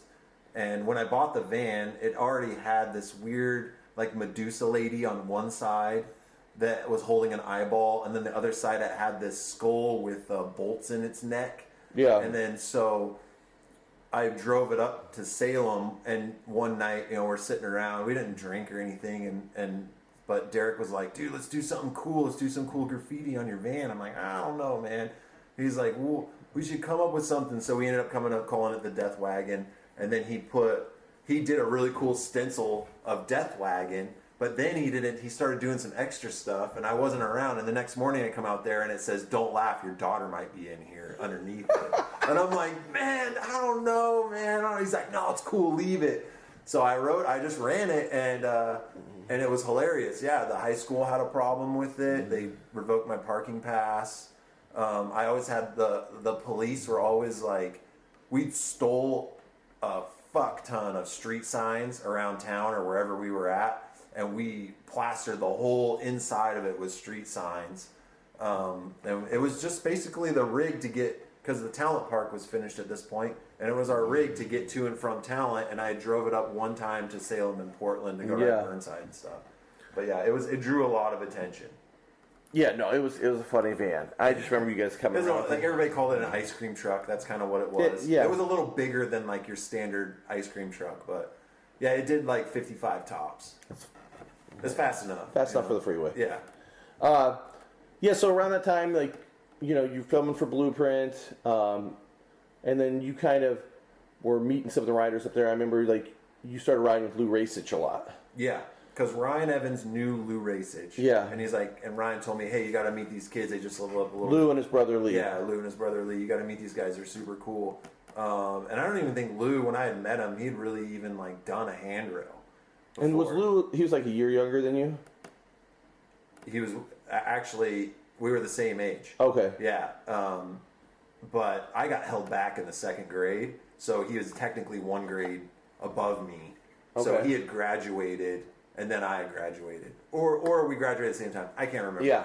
Not important, but we're the same age. And so then I met Lou, and my only goal at this point was I was done with Grants Pass. Well, by the time I was like 16, I was like, I'm done with Grants Pass. Like, when can I get the hell out of here? I ended up running away from home one summer just to live in Salem, and that was like a great summer. And I just lived up there in Salem with my buddy Eric, and we just rode every day. We got jobs at the cannery. We were canning beets all day. Oh, yeah. And so I ended up breaking my arm that summer, and my mom's like, "Well, you think you're going to drop out of school. You have no health insurance. You got a broken arm, and it sounds like Eric's apartment's falling apart. So what are you going to do?" I'm like, "All right, I better come home and finish school, and then I'll figure it out." So as soon as I finished school, I was going to leave. But I met I met Lou and Lee, and we started riding with those guys, and I was trying to get up there as much as possible, and we really hit it off. Me, Eric, I keep saying Eric. Me, Ryan, Lou and Lee, we all became real good friends. Yeah. And those guys were they had cool video cameras, they had cool bikes, and had good spots. And they had good spots, and Lou was always showing me these sick spots, and he would just send it too. He kind of just sent stuff. And he got good so fast. But he just, like, within a year, he just had this crazy style. I was like, what the fuck, dude? Yeah. Like, how are you doing all this cool shit all the time? And, like, the duration of filming, because we're going to give him a part. Like, because I don't even think he started filming when I started filming. He didn't film, I mean, the video footage we have of him, it probably was within, like, a year. Yeah. But him and his brother were going out because they had, like, the same camera as you. Yeah, they had a nice camera. They had a nice camera. So it was easy for them to be like, "Oh, we'll just go out and film these things and then give it to Shad." Yeah. And so that's what they were doing. And I was always so jealous because I was down in Grants Pass. Nobody's around that wants to go ride street. At this point in high school, everybody just wants to get cars, and all that. So I was just like, man, Lou got good so quick. They had started coming down and visiting me. And then, yeah, we really hit it off. Yeah. Yeah. And then We were good friends. I know. I mean, it's all weird to me because I was a little bit older, and I was trying to get the video done. But we were just talking about it earlier. How when the premiere for Blueprint went on, we had it at like a really big vintage theater here in Portland, the Hollywood Theater. I think. You weren't there. I think we did like 2 showings. There was like 500 people each one or something, which was just crazy to me. But I remember we wanted you up so bad. Yeah. And then you couldn't come up because it was your graduation. It was my graduation, and I couldn't skip it because Mom wasn't having that. Yeah. So I had to go to graduation, and I was so salty during graduation, like, yay, I graduated, and I'm finally like in a cool video. There's a premiere going on. The scene I want to be so a part of is popping off right now, and I'm here. Yeah. And it was fine. Like I did it for my mom, but if she didn't give a shit, I would have been there. Yeah. So yeah, I missed that. And then you got up to Salem, and I think right around that time, you got your first sponsor. So I graduated, and then 2 days later, I bought this little Mitsubishi Mighty Max pickup truck, this little red one. Yeah, oh yeah, we know the Mighty Max. And so I had a little bit of money. I put some money down. My dad backed me on it, and then I made it 2 days, and I just moved to Salem. Yeah, just like that. So then you're just riding. We had some indoor parks. The scene was popping. The trails, which I didn't really ride that much. I kind of lost my trail steez because I just wanted to ride street. You were coming up to Portland a lot. And I was coming up to Portland, and somehow Ryan Evans convinced me not to move to Portland and to stay in Salem, which I was okay with because they had 2 indoor skate parks. They had the Silverton Park and the Salem Y. Yeah. And then they had the downtown park was kind of shitty, but I was willing to overlook that because I knew Burnside was so much closer. I could just drive there in the mornings. And then within that summer, the Salem scene just died. They shut down the 2 indoor parks. They had, some of the trail guys weren't riding anymore. Ryan Evans was trying to become an adult, like way faster than I wanted to become an adult. Yeah, because you guys were only like 20. Yeah, he was like, dude, we need to get credit cards. I'm like, fuck, I ain't getting no credit card, man. No, He's like, I'm trying to build my credit. And then like he got a job at the bike shop. We both worked at Hollywood Video. He got fired for stealing. And then working at a restaurant like as a cook, and it just like him and I weren't jiving that well because I was like, why aren't we riding street? He's like, I don't like after Blueprint. Lou kind of did the same thing. He was like Lou had that wrist break. The wrist break, but his attitude because he moved to San Diego. We drove down there to go hang out with him, and his attitude was just like everything was just like, I guess we'll ride BMX. Yeah. And I'm like, yeah, dude, come on. This is San Diego, dude. We came down to visit you. Let's go to the home half ditch. I want to go to UCI in LA, I want to go see all this shit from Nowhere Fast. Like, yeah, Lou started going off on his own little weird direction. He wanted to be good at skateboarding, and he wasn't. Yeah. He could ride, but he wasn't good at skateboarding. Yeah. And he wanted to be good at skateboarding because he loved skateboarding so much. Yeah. He just thought it was way cooler, and it probably was, but that's not what we were after, And were you riding you got your first bike sponsor, 4 bikes then? I was on 4 bikes. Which, did you ride the Battle Tech or the? I rode the Sonic. It's funny. Everybody likes to say shit I didn't do. And I rode the Sonic. You rode the Battle. I didn't ride the Battle Tech. You guys. I'm fucking with you.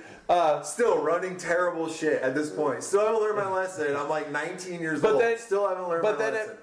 You riding the Sonic, and then shortly after you started riding for Ebco, which was a company out of Eugene that actually made cool bikes. Yeah. Which was right at the end of Blueprint. You got on that, right? No, it was right before I moved. I started really coming into my own style before I moved up north.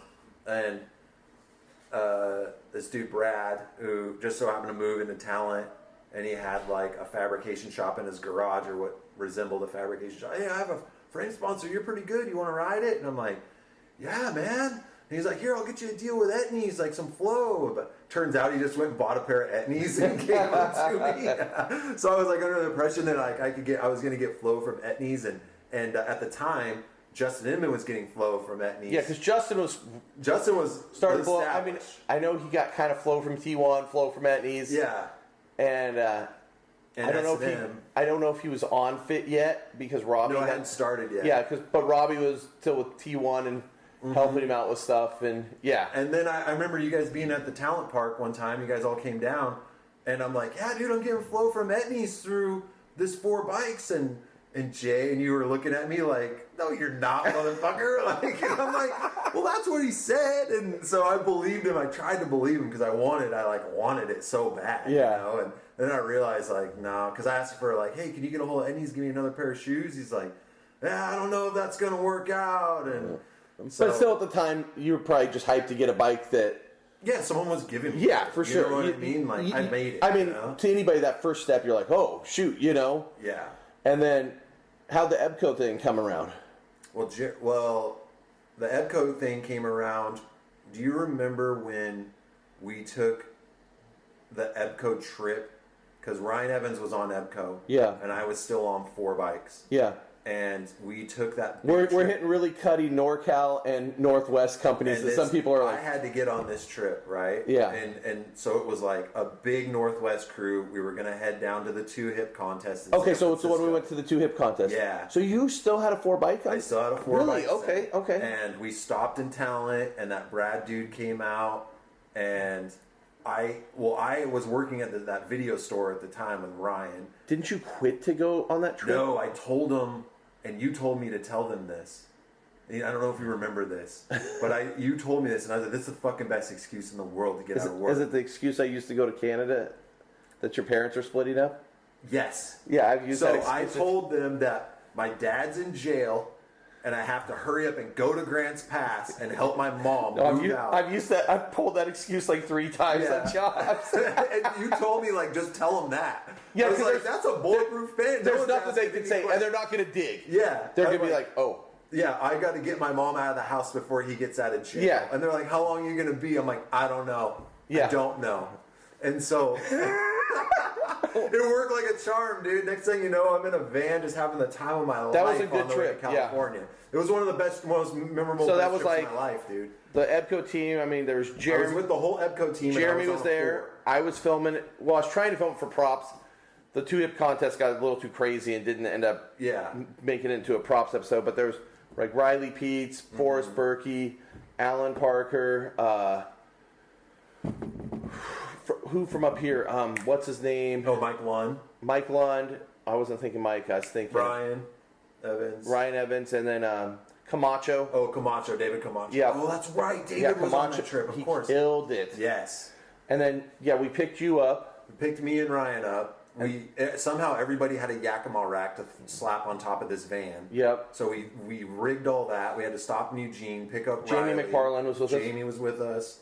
I mean, it was a hell of a trip, dude. We packed that van, and it was like it was eye opening. It was like the dream trip that Honestly, that was such a good vibe trip. It was. I mean, I don't remember not laughing. We were so the way down. We rode all the Southern Oregon parks. Yep, and then we hightailed it in the middle of the night to San Francisco. We rode. What year was that? It was like no. We went to SAC first. Okay, so here's a funny story. When we show up in SAC, I'm with the EBCO team. I have 4 bikes, and I meet Aaron Huff. Yeah, at Solid. At Solid. Because I was riding for Solid. Right, and then I meet those dudes, and I had never met those dudes. And they're like, what are you riding? And I'm like, oh, I got a 4. And they're like, oh, that dude owes us money. And I'm like, what? I'm like, oh, dude. And I start hearing about this guy, Brad. And then I go into the Solid bathroom to take a leak. And I flip open the lid. And there's a 4 bike sticker in the bottom of the toilet. And that's what they piss on every day because this dude owes them money. And I'm like, oh, okay. It all starts coming to head. Like, okay, this guy...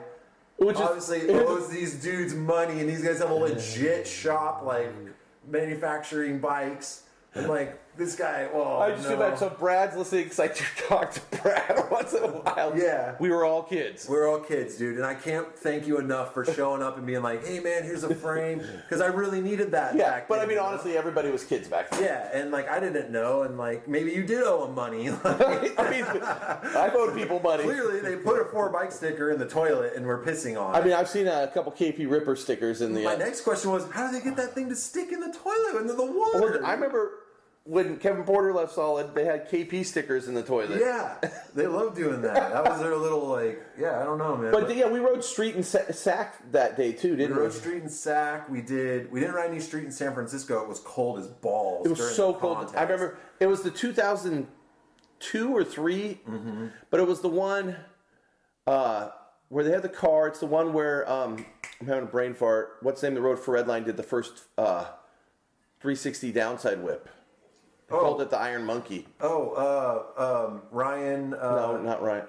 I went to Russia with him, and I'm having a brain fart. He's from Indiana. Yeah, his whole family rides. Oh my God, I'm an idiot. Yeah, well, Whatever. Yeah, anyway. It'll come. But that contest was it was freezing, but it was still pretty crazy contest. It was a crazy contest. There was a fight with Rob Darden's dad and Rob Darden's stepdad and Huff got into a fight. Someone broke a 40 bottle over someone's head. So the dude, I know the whole thing.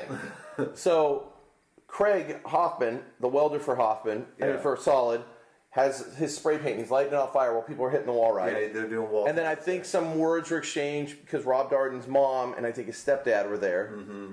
And I think it was loose. Everybody was wasted. I remember seeing Ron. I wasn't even drinking. I was like, what the fuck? I remember seeing Wilkerson and Wilkerson's face. I mean, the contest seemed borderline almost about to riot. Uh-huh. And then you look over, and I think somehow Craig got punched, and then Huff and Darden's stepdad are going at it. And both of Huff and Darden's stepdad, both bald, stocky dudes, just going at it. And there's like 200 people around them. People are lighting flames. Yeah. And then I remember the Reno crew was there, and there was this Asian kid, and I think he's passed away, and I'm sure some people listening know him. He was super good. Remember, he was doing almost wall ride downside whips. Yeah. And he passed away, I think, only like a year or two after that. Wow. But we have the footage somewhere. I posted some of it on Snakebite, but I can't find the other tape. But you see him just rise up out of the crowd with a 40 bottle and crack Darden's stepdad on the head with that. And it just went insane. I remember Wilkerson and Juan Carlos and everybody that was trying to run the contest, trying to break it up. And I just remember right after after the fight, we split it up, and all of us looked at each other and was like, let's get the fuck out of here. Because the whole thing just seemed like it was going to explode. Yeah. And I remember driving out of Frisco, and it felt like it was like 35 degrees. Yeah. And we get to the top of the hill, and all of a sudden it was 80 degrees. It was insane. And then we just went to Glory Hole. Yeah, we went to the Glory Hole. And I just remember that trip was so eye-opening for me. We had so much fun.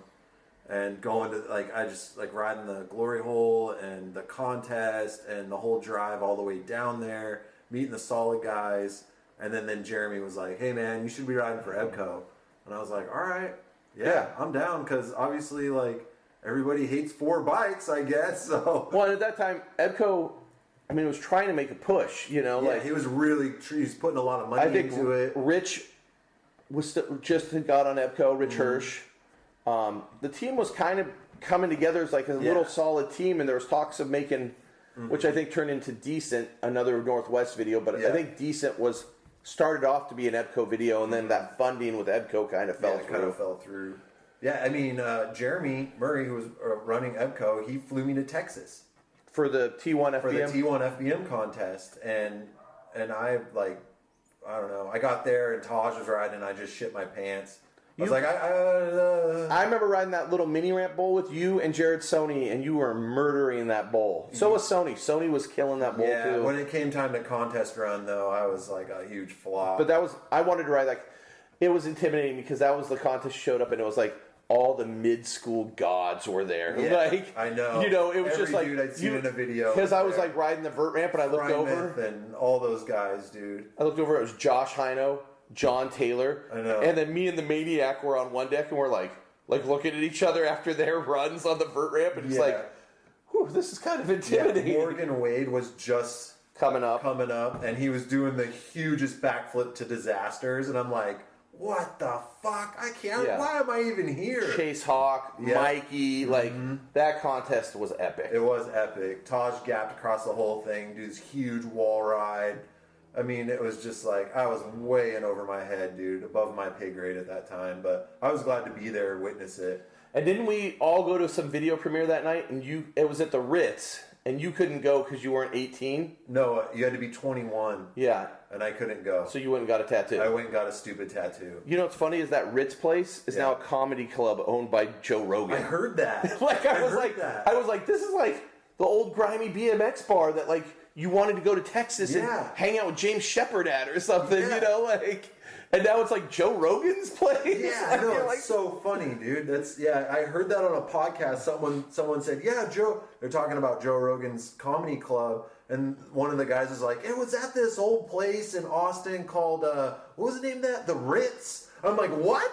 Like, that's that just legendary perked up. I'm BMX like, place. Whoa, dude, it's at the Ritz. I think it was like one of the Mutiny videos or something premiered that night, and we watched it there. Yeah, it was a fun trip.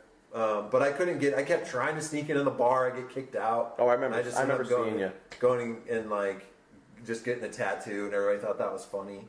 Yeah, you got your eagle tattoo. I got my American Eagle tattoo. So at this point, were you thinking like maybe I want to try to be a pro bike rider? Oh yeah, I always want to be a pro Okay. bike rider. Yeah. How did it go from EBCO to Solid then? Because you definitely, I think, kind of made, in the Northwest, kind of everybody knew you, and I think some people saw Blueprint. Mm-hmm. But I feel like more people like started really recognizing you and what you were doing when you were on Solid. Yeah. EBCO went out. Jeremy was done with it. The funding fell through. The funding fell through. He made a few like kind of goofy products like that stem and stuff. Remember? Yeah. Like, but he kind of ran out of money, and he Yeah. had to come up with a different idea. So he was like, "I'm just moving to Austin and opening a bar." Yeah. And it worked out really well for him. Yeah. And so then when that fell through, I got a call from Huff, and Huff's like, "Dude, I'll send you a frame. Like I'll help you out as much as I can." And I was like, "Hey, man, whatever. I'm just working and trying to get to the next thing and do the next thing and looking for somebody to shoot photos with, or if anybody came to town or any of that stuff." So yeah, that's how I got on Solid. Aaron just hit me up. Yeah. And that seemed like it worked out. I mean, it That seemed worked like out it clicked great. super well. Oh yeah, that worked out great. I mean, then Aaron, I drove down in my little Mighty Max bench seat Mighty Max. Mitsubishi. Yep, I picked up Nick Hammer and Curtis Elwell. Yep. And then Curtis had an inn at Woodward West. Yep. And so we drove down. I didn't really know Curtis all that well, and I didn't know Nick all that well. I didn't know how wild those dudes were, because they were pretty wild. And then we picked them up in Sacramento, then we drove all the way down to Woodward West. And that's kind of when Curtis was starting to blow up a little. Yeah, Curtis was blowing up, and they wanted Jeff Z wanted to shoot with Curtis, and that's Yeah. the first time I met Jeff Z. Not at Woodward. We got kicked out of Woodward. I remember. I feel so bad for that. Anybody that's on the Woodward staff, Ron Kimmler, listening to this, I'm really sorry, dude. We did get drunk. I broke a fence. I don't think any of those people work there anymore. Oh my god, dude! I felt so bad because I wanted to go to Woodward. It was such a dream of mine. My parents could never afford it, and there was my chance. I made it one day riding it, and then the next day they were like, "Don't ever come back." We fucked with the rollerbladers, and we did a bunch of stupid shit, and we had to take the dive for it because the staff members there, they were all partying with us. And they were like, "Nope, it was those guys," and so none of them got in trouble. Those two dudes from NorCal and that guy from Oregon, get them out of here. And they did. So then we drove to L.A. and then we shot with Jeff Z in L.A. He didn't want anything to do with me or Nick. He just wanted to shoot Curtis, which was fine. I was just glad to be there. And then drove back and dropped them off. That was a pretty wild little trip. And Aaron kind of saw how dedicated I was to just drive down. And so then next thing you know, I just started riding as much as I could. I was still living in Salem. I kind of got a girlfriend, and I was so sick of Salem, but I kind of got myself in a rut there. I remember, yeah. And then finally, and I would think that whole time, every time I'd see you, I was like, move up. Yeah, I'm like, why am I not? I was like, living- I think I told you, break up with the chick. Yeah. I don't know if I was I did, dude. I don't know if I was a good influence or a bad influence. Yeah. I was such a pussy. I wouldn't break up with her. I was like, I liked her, but I knew it wasn't going to happen. And I was like, I know how I break up with her. I just moved to Portland, and then we pretend to have this long distance relationship, Portland's only 45 minutes from Salem, so it's not even that far. But yeah, and then I finally just had enough of Salem. Ryan didn't really ride anymore. Yeah, Ryan had pretty much fully quit. Yeah. He was just working at the bike shop. Sudich had joined the military, right? Sudich went to the Army. Yeah. And then and the trail guys, I still we got along at this point. Yeah, you were all friends and stuff. Yeah. Because the trail guys during Blueprint, like Bean we were all filming together. Yeah. Hella heavy. But yeah, like you said, you kind of stepped away from trail riding, but they were always riding street, and we were getting heavy Burnside sessions then. Yeah, and I would go to Burnside on any day off every time, rain or shine. Yeah. So like, yeah, and so then I had just dropped everything and said, I was like, fuck this. If you want to be a pro, I didn't know what it even meant to be a pro. Yeah. But I was just like, I want to like do more. I want to make it more. I want to go further. I want to go to Europe. I want to do all these things. And so I was like, it's not going to happen here in Salem anymore. The scene's dead. So I moved, and that was a great decision. Did you move in with Slow Dog? No, I moved in with Eddie Cleveland first. Oh yeah, because Eddie hadn't even started. He was just a dude from Lincoln City then. Yeah, as soon as because Eddie was big in the Salem scene. Yeah. You know, he was a fucking kid when he showed up at my house. Adam Perez just brought him to my house. I swear to God, I thought he was 14 or 15. Yeah. He's bumming cigarettes off me, you know?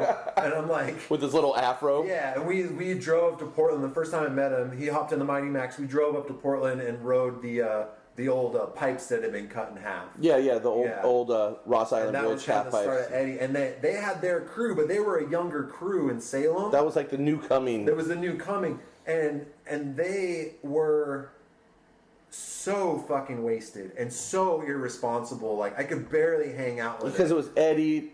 It was Eddie and Flail and Adam. Flail, yeah. Yeah, and Nate Dogg, and dude, it was just like this crew. Like, they were like beer bonging Carlo Rossi on a fucking Tuesday night. And like, but still shredding. they were shredding, and like, and Vince was there, and Vince BFC, and you know, so like we had this little coast crew that had kind of infiltrated their way in, and they were characters. And they were like the only ones that were like able to ride Lincoln City with the skateboarders Because they were all until they got in that big fight. Yeah, I was there for all that. But so then we thought, we have an inn at Lincoln City, which we didn't, because I'd snuck there a few times and rode that park in the morning and never got caught. But then when you finally get caught, it fucking sucks. Because they call every goddamn redneck skateboarder from the mountains, and they all come down. Doesn't matter what time in the morning. I remember. There was that big fight with, I think, BFC, Eddie, and Vince, where they got into a skateboarders. It was like some 20-minute fight. Yeah. Where the park was just like covered in blood. Yeah. And I literally, because you could you could sneak in before that, but I feel like after those guys went in on that fight, I think they put a whooping on them. Yeah, and like, but after that, one of the main reasons why Ben and Eddie and Vince Croft never ran pegs is because they weren't allowed to there. Yeah. So they just didn't ever have pegs, you know? And then one day we were there with Vince, and Vince is like, yeah, dude, it's cool, we can ride. And then this dude shows up, and he's like, Vince, did you bring these guys here with the fucking pegs? And Vince is like, yeah. Because Vince was like 14. He was little. He was little. He was just a kid. And he's, what did he say? Your fucking hall pass is revoked. Get the fuck out of here. Oh, shit. And like, Vince was so bummed. And like, yeah, but anyway. So that's when as soon as Eddie said I'm moving to Portland, I was like, well, fuck, I can't sit here. I'm moving too. Yeah. And he's like, I got a spot, come up and stay. So I stayed with him, and it was pretty nasty. And that's probably around like 2003, 4. That's 2003. Yeah. Yeah. And he had lived with this chick, and she had these cats, and they were still going to Lincoln City because I don't know why. And they would leave the cats with me, and I kept telling them, get your damn cat spayed. They had 2 cats, 1 male, 1 female. I'm like, get them fixed. They never got them fixed. Then the cats had 4 cats, or 2 cats turned into 6 cats. And then I'm like trying to feed these cats, and then I like lose track of the litter box, and like pretty soon it just stinks like shit and piss. But didn't they get all fleas? And then the whole house filled with fleas. And I went and bought that like flea repellent and like made a trail from I wouldn't even go in the kitchen, the living room, or nothing. I just got a job at FedEx. I was working nights. I was working graveyard, and they were never at the house. And then they came back and they were pissed at me. And I was like, dude, I'm out of here. And that's when I moved into Slow Dog in Northeast Portland. So, and that's right then is kind of like right when, Rich and I started opening goods. Yep.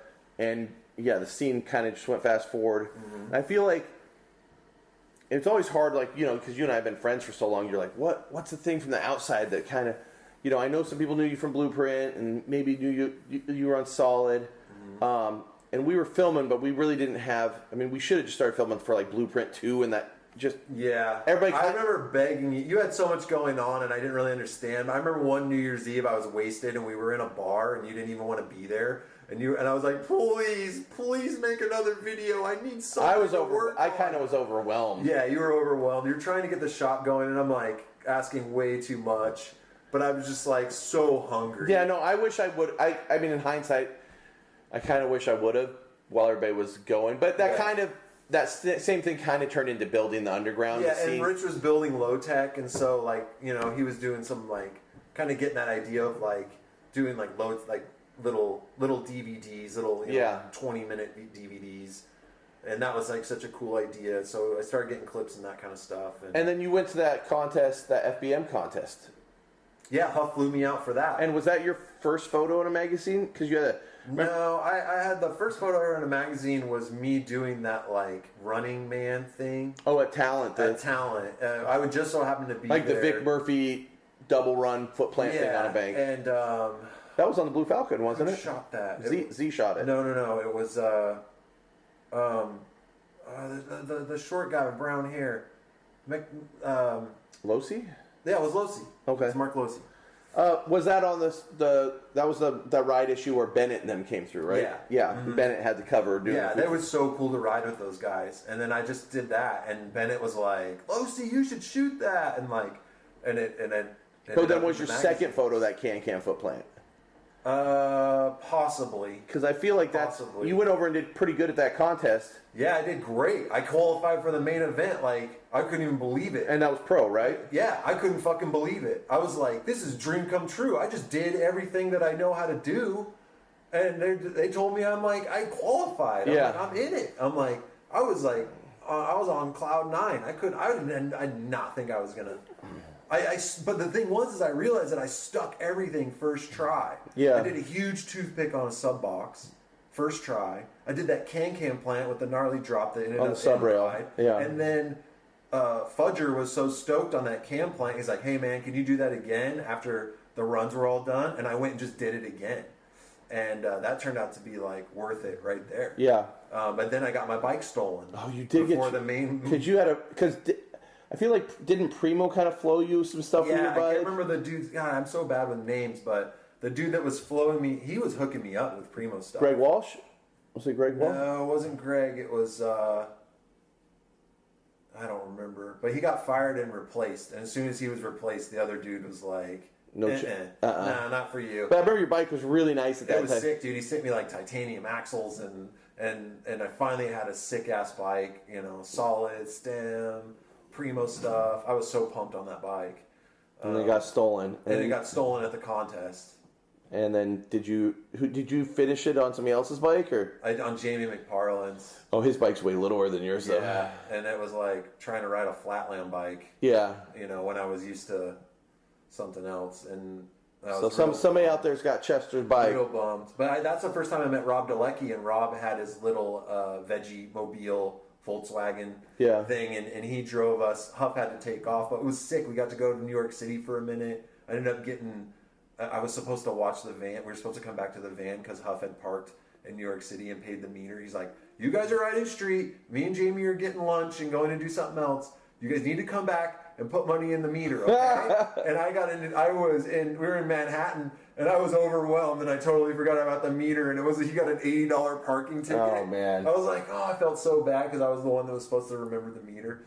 But and then Rob drove us down back to New York City or New Jersey, and then I met Brian Tunney, and then Brian Tunney was living in a funeral home at the time, so me and Jamie stayed in a funeral home. Funny thing about that story is when we showed up in New York, the cab driver started in Queens. The cab driver at 3 a.m. was just driving us around in circles. And Jamie's like, "Motherfucker, you're driving us in circles." And he's like, "No, I'm not driving you in circles." And Jamie's like, "Let us out right here."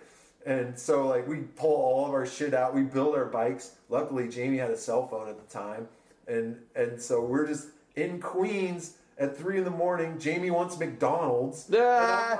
I'm like, dude, this is sketchy. And the cops show up and they're like, what the fuck are you guys doing right now? You know what neighborhood you're in? And I'm like, no. And we just got off a plane from Oregon. He's like, this isn't Oregon. And I'm like, dude, Jamie, fucking tell Huff to come get us. And then finally picked us up. But yeah, it was pretty sketchy. And then, but that contest was sick. The animal dudes ended up finding out who stole my bike.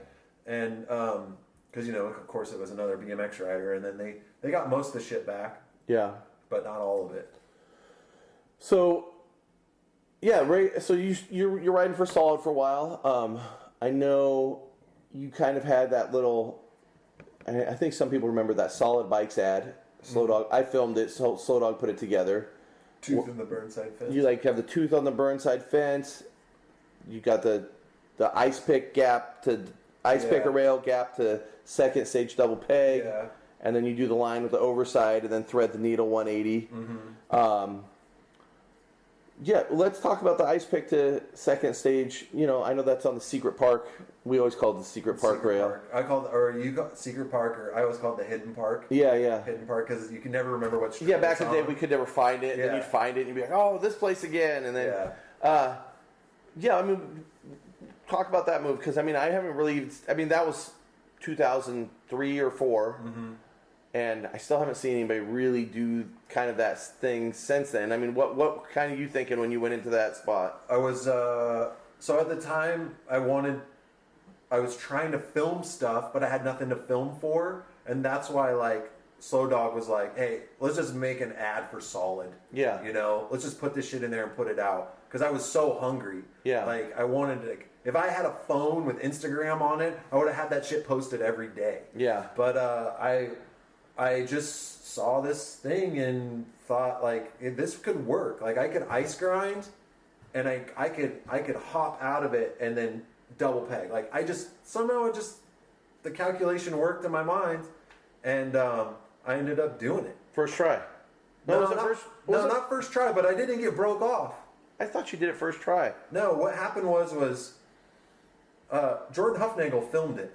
Oh, was it Jordan that filmed it? Yeah, and him and I were out, and it was a spring, that rain, sun kind of day. Yeah. And it was sunny, and he ran out of DV tape, and I had crashed on it once. And he's like, dude, we got to get another tape. So I think we ran to the shop. I think we took one of your tapes, and then we came back, and it's you could tell. It was real nice and sunny, and by the time we got back, it was about to start dumping. And then I did it. Then I did it the next try. Nice. Yeah. And then the toothpick on the Burnside fence, how'd that? That went pretty as well as. As well as it. You hung up once, I think. You're involved with that. I called you. I had learned how to toothpick on a sub box, and can't remember where, but I started getting real good at toothpick stalls, and I did couple sub boxes, and I thought, you know what? It's the same thing. You just have to go faster. And I just kind of started daydreaming about, let's do this on the fence. Yeah. Let's do this on the fence. And at that time, I was going to Burnside every morning, after work, because I worked graveyard. And then I would get off work, eat a peanut butter and jelly sandwich, have a cup of tea, and ride down to the skate park. I didn't live very far from it. And I just kept going there every morning, looking at it. I'd take runs at it, and I just never would say anything to anybody. And I'm in my mind building it up. And then one day I'm like, okay, I'm going to do this. I got to try this. And I called you on a Sunday, and I was like, look, dude, I'm going to toothpick the Burnside fence on Friday. So I'm going to spend all week going down to the park and taking runs at it and just doing toothpicks everywhere. And you're like, okay, sounds good. So hang up. And I don't know if you believed me or not, because all that week I'm working up to doing it. And I was going to Burnside every morning after work. Friday or Thursday night, go to work, turns into Friday, get off work. Today's the day I'm going down to Burnside, gonna toothpick the fence, go down there. Guess who doesn't show up? I couldn't only imagine. That's probably sleeping. You said I didn't believe you were actually gonna try it, and I was like, all right, dude. Oh, my nerves were going. I was like, all right. Didn't I rush down there? No, you said I told you, because now I was already my brain was razzled because you weren't there. I said, okay, next Friday, I'm going to toothpick the Burnside fence. So I Friday went, after next. yeah, so I did that same routine that next week. Friday came, got it on the 4th try. Was it 4th? I thought it was 3rd. 3rd or 4th. I remember I got slammed once real good. Yeah, I remember one you toot that kind of dropped to the deck. Where are those Ricks, dude? Let's see those. I mean, they're on. I'll eventually find them in one of the tapes. Then you toot that hung up. I hung up, and then the next time I got it, because I remember when I hung up and I slammed so hard in the flat, I was like, dude. Because the quarter you're going into, if no one's rode that quarter, it's like a really quick 7-foot quarter and about a 2.5-foot deck, 3-foot deck. 2, maybe 2, yeah. Yeah, I just knew after that crash, that gnarly one, I was like, dude, you can't keep fucking with this thing, man. You got to do this shit now. And then, boom, I did it. Yeah. Couldn't believe it. Hey, bro, I got the photo and we got the And footage. the best part was my buddy Eric Sudich was in town on leave from the military. I remember, got yeah. to see it. Oh, no, I just read that part. Yeah. So I feel like your time on Solid, you know, I always wished during that era we could have got our shit together and filmed the Solid video because it was so, the team was so good at the time. Yeah. You know, but it just never really panned out. But we did get to go on a mega tour. The mega tour is what blew me up in the wider spectrum. Yeah. That really helped me out. And that trip was one of my top 5 trips of Really? all time. Yes. What do you remember from that trip that stuck out to you? I mean, it was a super fun trip. I mean, just the fact that I was on a team with a whole team, Yeah. and the crew that we had was so gnarly. I mean, we had Mike Knight, we had Adam Sanchez, Dave Tom. we had Dave Tom. I mean, we had Dave Tom because there was a point on the way down where it was like, you were like, nah, Dave says he's coming, but I don't know. You know how Dave is, Yeah. you know? And sure as shit, dude, when Dave was there, it was like, Andy was there. Andy Zach. Zach. I mean, the list goes on. Hammer. You, Hammer, Curtis. I mean, Was Ben on the trip? Ben was there. Kelgren. Yeah. Yeah. And then what's the name of the road? Ben Sequoia. Sequoia was there. Yeah, it was stacked. It was stacked, dude. And everybody was Matt was on it. everybody was turned up to 11. Ian was Ian. Ian was there. Ian Monroe. Yeah. And it was turned up to 11, dude. Yeah, I remember the first night at Woodward. Dean was following us, helping filming. Yeah, with Stu. Yeah, with Stu. And I think I almost ran myself because I just had opened the shop and hadn't been riding as hard as normal. Yeah. And then I was so excited to ride that night at Woodward. I just remember I was having so much fun alley-ooping that 8-foot doing Yeah. out that I remember by the time we got to Baldy the next day, I was just done because I rode so hard Yeah, the night before I could barely ride Baldy. I couldn't believe it because I remember thinking like, God, I'm just not riding good enough. I'm just not riding good enough. And then I go back and watch the footage and I'm like, dude, I was riding hard. Yeah. Real hard. What are some of the things you remember from that trip? Oh, the Kinker in San Francisco? Oh, yeah, yeah. That was a sick-ass rail. I was real stoked The on one that. that's like kind of where you hit the ledge for a second. Yeah, you just bounce down that thing. You know, Yeah. I got slammed on it once. I didn't even You care. did get bodied that one time. Yeah, Pretty good. the feeble grind down the side of the huge roll-in at Woodward. Oh, yeah, the rolling for the resi. I never ice pick grind a sub box, and I ended up ice pick grinding like a 5-foot sub box. Yeah, the sub box of Woodward. Yeah, I was stoked on that, and I was afraid to be at Woodward because I thought like me and Curtis are gonna get the whole team kicked out because we weren't supposed to be there after what happened a couple of years I think before. I remember you saying that. Yeah. Like, and then we had to get the go from Ron Kimmler or somebody was like, they better be on their best behavior, Yeah. and we were. I was like, Curtis, we are not fucking around here, dude. We are just riding. And so, Forgot Eric Walter was on that trip. Eric was on the trip. I mean, Jesus, dude. Eric fucking jumping up on the roof and then jumping back into the bowl. Yeah. That's Man. kind of like right what, because Eric, I think, had one more injury after that. That was kind of the end of him riding, but Eric was always so fun to ride with. I mean, Dave crushed it. Just the antics on the trip. You slapping the shit out of that dude at the hotel in the morning. That tweaker. That was that. You got that tweaker. Dave Tom losing a bet and having to wear the red sweatpants. Oh, that was, I mean, just, dude, everybody killed it. He did that sick ass, was it a ledge or a rail? He did that outward curved rail. Yeah, I mean, he was, like, that was just like, Yeah. every moment of that trip was, we were either laughing or we were shredding. Yeah. Like, there was no in between. No in between. At the end, remember when we were all at In-N-Out Burger and Curtis went behind and stole burgers from In-N-Out Burger and ran out the door, and the whole staff at the burger restaurant chased after Curtis, and we all come running out, and like half his the burgers he stole fell on the ground. He's like eating 4 buns. God, dude. The trip was insane. It was so sick. I mean, Eddie wasn't on our trip, but he was involved. It's when Eddie just moved to California. Yeah, because Eddie was starting to blow up.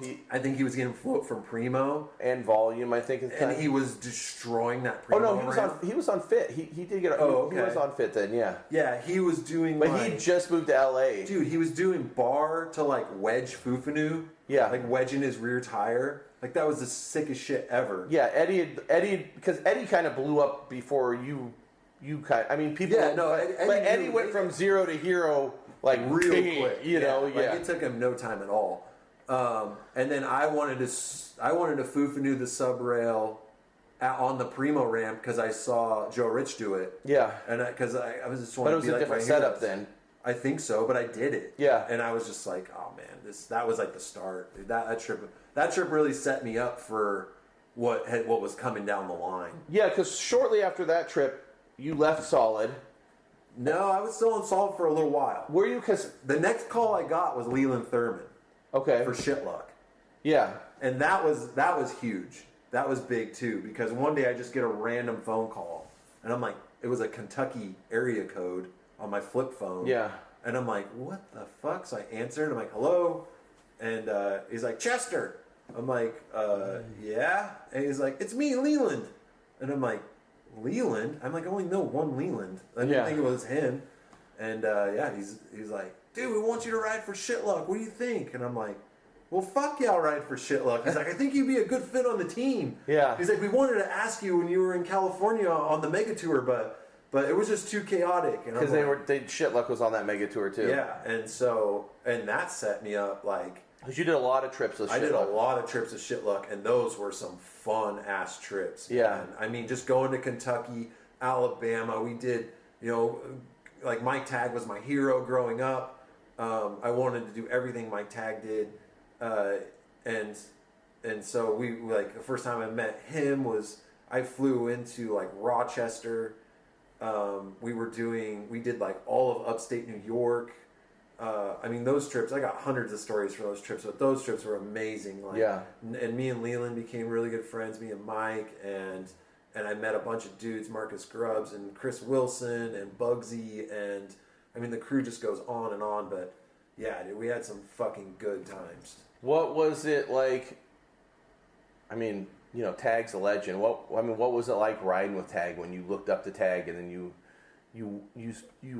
started going out with him and riding? Well, the duo with Mike Tagg and Leland Thurman was Mike was the quiet guy, and Leland was the loud, obnoxious guy, right? Yeah. So, but like, it was just really fucking cool because they had just bought this airport shuttle bus. Yeah. And they had converted it to a veggie bus. And when I showed up in New York, upstate New York somewhere, Mike was like, yo, we got to get some, I don't know these guys. I don't know Mike and this other dude, Bugsy, that he's with. He's like, the other guys are showing up later.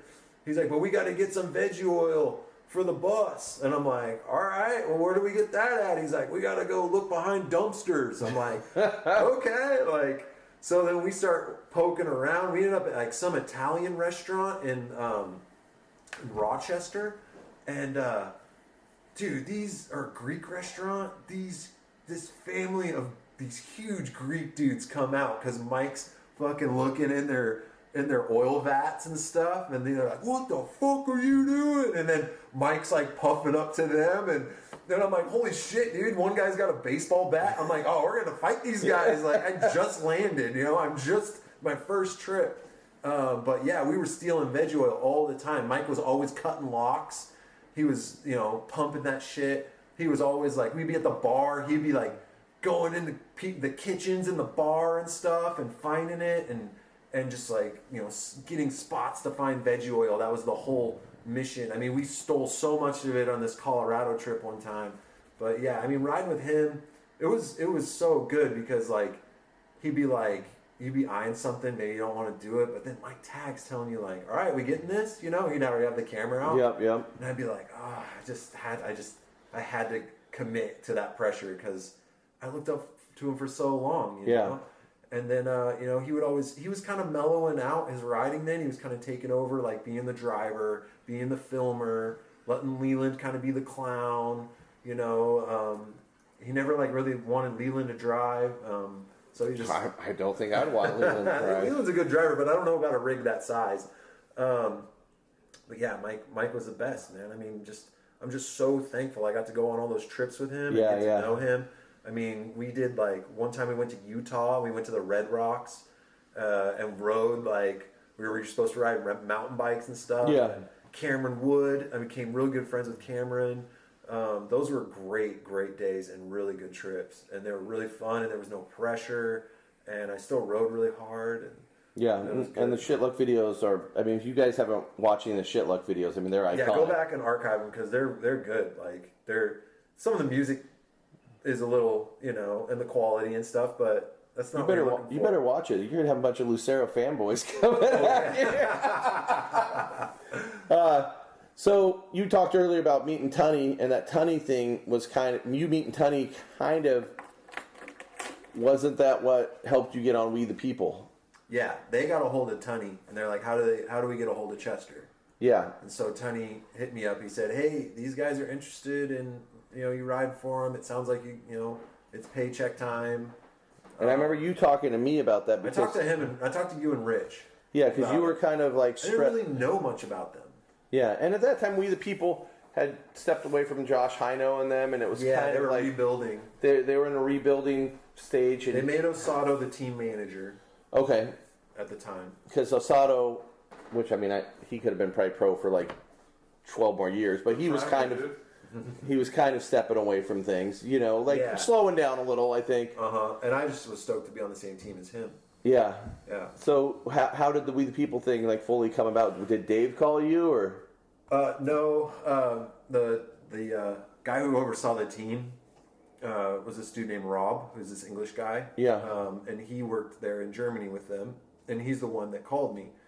I told Brian, give him my number, and I asked Rich too, because Rich has always been on the cutting edge of like, I'm like, well, what do you think about We the People and stuff? And he's like, dude, they make cool shit, dude. They do a good job. Like, they've come a long ways. And at the time, you didn't have any problem with Solid or anything. No, I had no problem with Solid, but like you know, when Tunney said, you know, you could get a paycheck, like, and I was like, yeah, and I my dream was just to be in Europe. Yeah. Because of Road Fools Europe. Edition like that, like, oh, I needed to go there. But yeah, and they got a hold of me, and then they offered me, and so then I called Aaron, and Aaron's like, dude, if they're gonna pay you, do it. Like, and he's like, thank me for everything, and so it was pretty easy. And then I got on with them. So how many years did you ride for Solid for? Probably like 5. Yeah, 3 or 4. Okay. Yeah, not quite 5. But yeah, then they got it. I got on We the People. They started sending me shit. I didn't know how serious they were going to take me. Yeah. You know, and there was no signature frames or any talk like that or at the time or anything. So it was just like, okay, cool. I'm on this like European company, and I guess, and like I didn't really have any like relation with them other through email. I remember I thought it was crazy you were on because I was like, I didn't think We the People was going to really mess with another Portland rider after Daniel Randall. Because Daniel was so crazy. Yeah. Like, which I love Daniel. But I got good Daniel Randall stories that they told me when he was over there. He's the first person I ever seen look at girl jeans. I was like, you know, you're in the girl section, right? He's like, I like them. But you, my man, do you? Yeah. So they didn't mind. They liked what they saw, and then I was supposed to go on that Rock and Road Fools tour. I'd just been on We the People for a few months, and then I broke my leg. You did break your leg. No, was it the one filming for the ride video? That The Road Fools Rock and Roll? no, the leg break, was that the bad one? Yeah, that was for... What's that? Okay, my timeline's a little messed up, but yeah, okay. I think Chet's timeline's messed up too. Why? It probably is. I feel like the leg break was later. I feel like think it was you were later, filming too. For in the inside video. Was it? Oh, we did stuff for Shola. No, we did stuff for that Shola was after. No, was that after or before? No, that was after. I think all our timelines are a little messed up, but I feel like the leg break was like you already had your signature frame in the leg break. I feel like No, he didn't. No. No, that didn't even come until I ended up going over to Europe. Well, I mean, we were on the leg break. I mean, everybody, I think the whole world knows about your leg break from MTV Scarred. Yeah. You know, I scarred from watching that dude with the mascara. I kind of regret doing that show. That was kind of stupid because then I was like, well, great, now I'm cemented with this. But as you the did. first I remember thing. you did the show though because you needed the money. I did. I needed it. How much bad. money did you get for the show? They gave me like $5,000 or something. which is like pennies. Dude, my old man was pissed. He's like, you know who owns them? Viacom. You know how much money they fucking have? I can't believe he fucking settled for $5,000. He was fucking pissed. He's like, $5,000. So let's talk about that leg break because I remember that day we were filming and shooting. We were filming and shooting photos. Mm-hmm. I don't remember what we were even filming for, but I remember I was filming for Insight. Oh, you were okay. So you Yeah. and it was like you, me, and Dean were out that day, and I was shooting photos. Yeah. And Dean was filming, and I would film second angles if we needed them. Like we had all the cameras, and I remember we went to Creston Elementary School. Yep.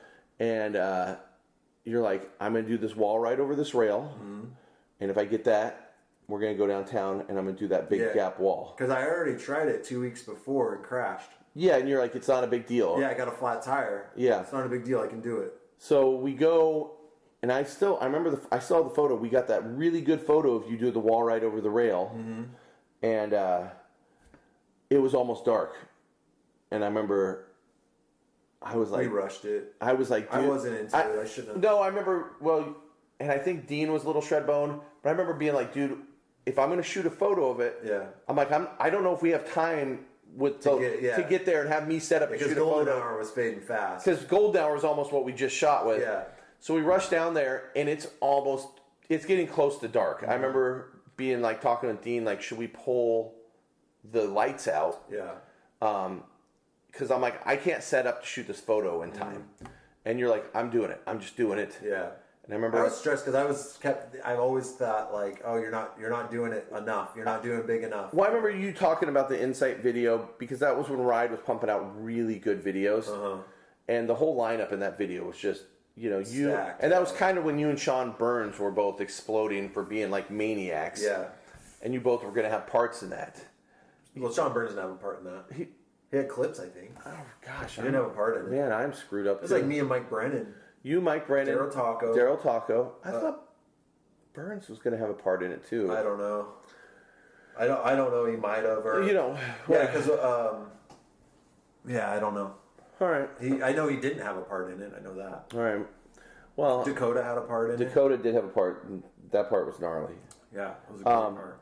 But yeah, I remember you stressing you wanted a really good part for that. Yeah.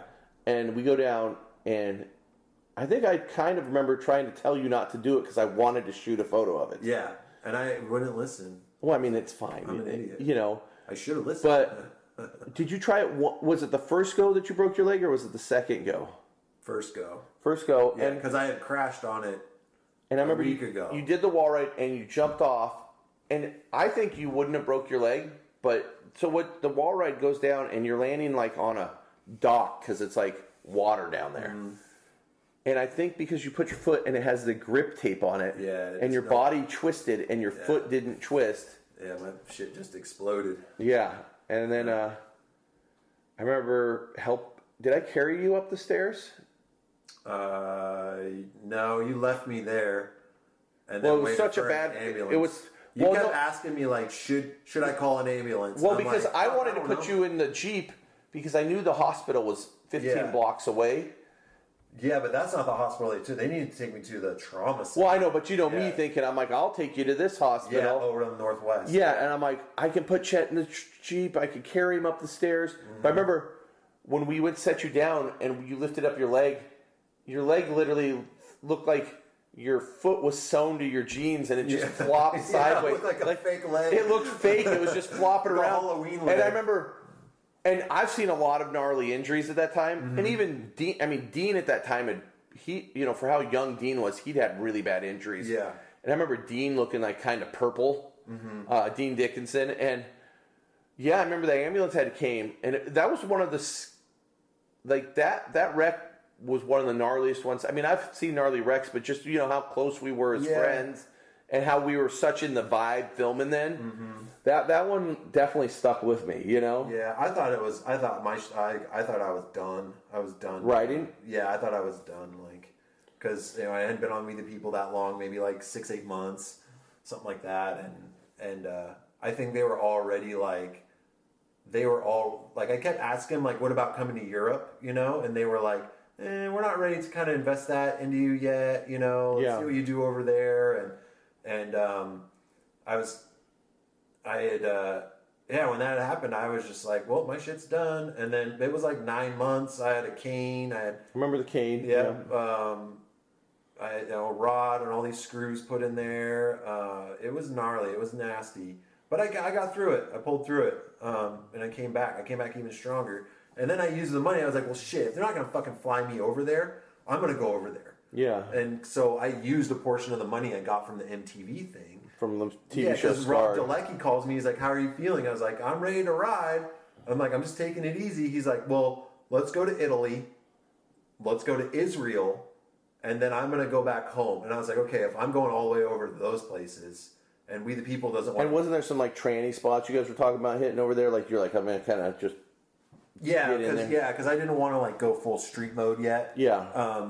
And so that worked out really good. So, and that was my first trip. We went to Rome, me, Nigel Sylvester, Tom White, and there's a crew. Yeah, and Dave Belcher. Oh wow. And Dalecki, and myself. And so those guys all flew in. We all met up in Rome, and then went to Israel. Only one pro had ever been in Israel before. It was Sergio Leos. Yeah. And he did some shows over there. Now the Israel scene's pretty strong, I feel like. I mean, they had a bustling scene, and we couldn't believe the spots, and we just had a blast, and how nice everybody was, and we did that, and then from there, I told everybody in Germany, I was like, I'm coming, and Harry, the owner, was like, he's just showing up, and very not German of you. Yeah, he's just gonna show up, and Rob, he picked me up at the airport with Max Giertig, and dude, we had a blast, and then when I got there,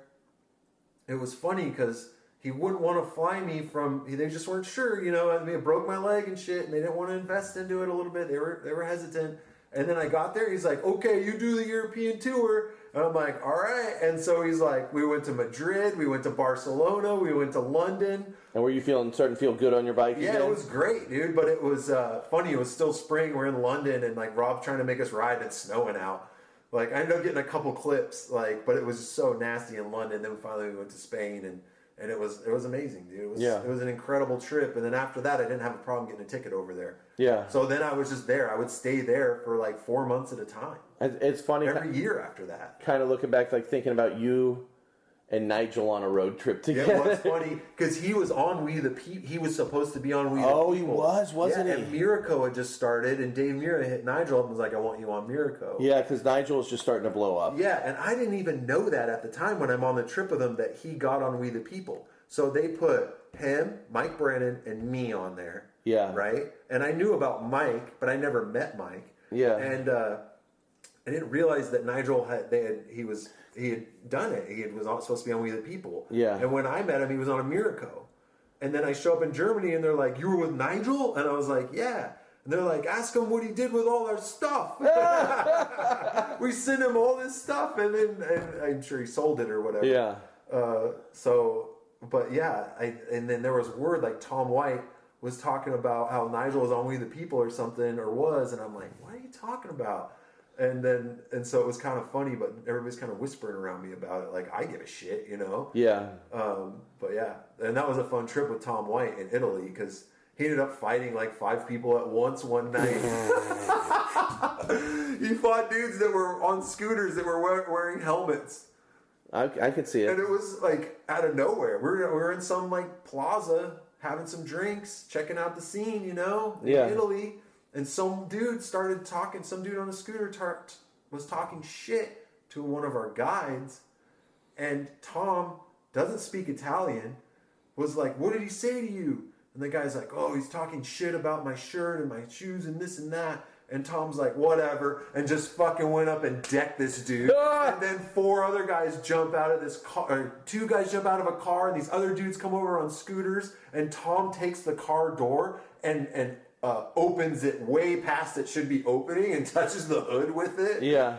Just to fuck the dude's car up, and then goes in swinging it. The whole thing lasted like 60 seconds. Yeah. It was wild. And then we were back in the van heading towards where we were staying, all laughing about it. That dude is nuts. He's so sick, man. Yeah, I only met him a few times, but he Yeah, he told us a story about him jumping over that wall and doing that Smith grind. Oh, yeah. On that cover. Yeah, the cover. So that was a fun story, because that had just come out. Yeah. And so it was just a great trip. And then that kind of cemented me in with the European guys. I feel like after that, I feel like I barely even saw you anymore. You'd come home for a split second, me back in Europe or Israel or, you were, and then you were starting to film like a lot of that was great because your pro career, yours kind of ended right when web edits started picking up, didn't it? Yeah, or they were starting. What cemented my fate into me kind of getting out of it was web edits. Yeah. Because they started knocking on my door like, hey, this week or we need clips, and I just never rode like that. Yeah, because you came up with like, I'm filming for 2 years. Yeah. And like how you would supplement that was you would get photos in magazines. Yeah. Which I had a ton of photos in magazines, and then We the People was running ads. Yeah. And so it was like every month in Ride I had a different photo or an ad. Yeah. And that was great. And I thought and I was getting paid for that, and that was good. And then I got in the signature bars and frame and grips. And so I was able to quit my job and basically just roach, not live anywhere. Yeah. And I did that for 5 years. I didn't live anywhere. Yeah. I was just like hanging out in Europe, or I'd come back and hang out here for a minute, and I'd be in England. I remember, and you were in Israel for a while, and yeah, I went back there. I hung out in England like for a month. Someone asked, was it Ben? I don't know. Anyway, it was just like, yeah, it was a great time. It was a great time. It was like international travel. Yeah. All the time. It was fucking great. I remember there was the last big trip for you the Eclaw China trip? Yes. There was that tour. So that was Burns and you. It was me and Burns and Daryl. I always have trouble with his last name, Pualdo. Oh yeah. Yeah, he was pretty awesome kid to ride with. Yeah, he rode for Colt at the time. Had a mean crank arm grind. Yeah, and he could crank arm grind some fucking gnarly kink trails and shit. Yeah. Shane Weston. Yep. Yeah, those were really good trips. Nathan Williams was on a couple of them. Yeah. And that was the what do we call that tour? Anyway, we did everywhere. We did San Diego, we did China, we did... And these were all like, when Eclaw was like, okay, we're doing stuff exclusively on the web. Yeah, and they had really put... Somehow, Paul Robinson, who was the team manager for them, like, he had convinced Harry to spend money, because Harry was like, not wanting to spend money. Yeah. And you can understand that. Like, he's running an empire of shit. Because people don't understand that We the People, Eclaw, Salt, Radio, Almond. They had Almond shoes. They have a mountain bike company too. Yeah, whatever. I can't. Yeah. I mean, Radio's really big in race. People don't understand that Radio's a super big race company. Yeah. And it's all under the the We Make Things. Shit, dude. They started doing fixed gear bikes. Yeah. I mean, they started doing like it was just like, I would go over there and Harry would be like, okay, we're doing all of this. And he's designing all of this. Yeah.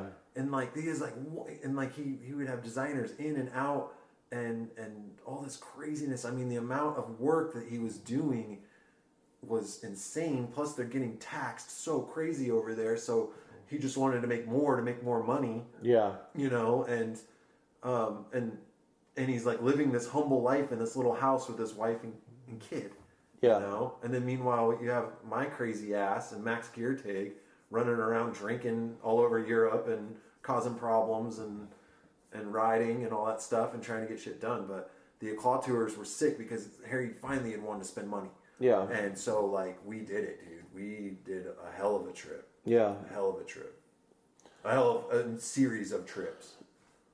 And what, like, you know, like I remember the China trip. And what kind of made you? I remember you came home for a while, and you know we talked, and you felt like you. I felt like you were kind of lost on where you were going to go. Well, my mom died. That's right. Yeah. And I realized after being gone for all these years, I get home and my parents are old and dying. Yeah. And I was just like, nothing stays the same ever. But you don't really think about that when you're having that much fun and doing all this stuff. And I just come home and visit for Christmas. I just come home and visit maybe Mother's Day or something, or you know, if I was there, I would drive down, and then the next thing I know, they call me. This is after the Free and Sleazy tour, the Eclat stuff. Yeah.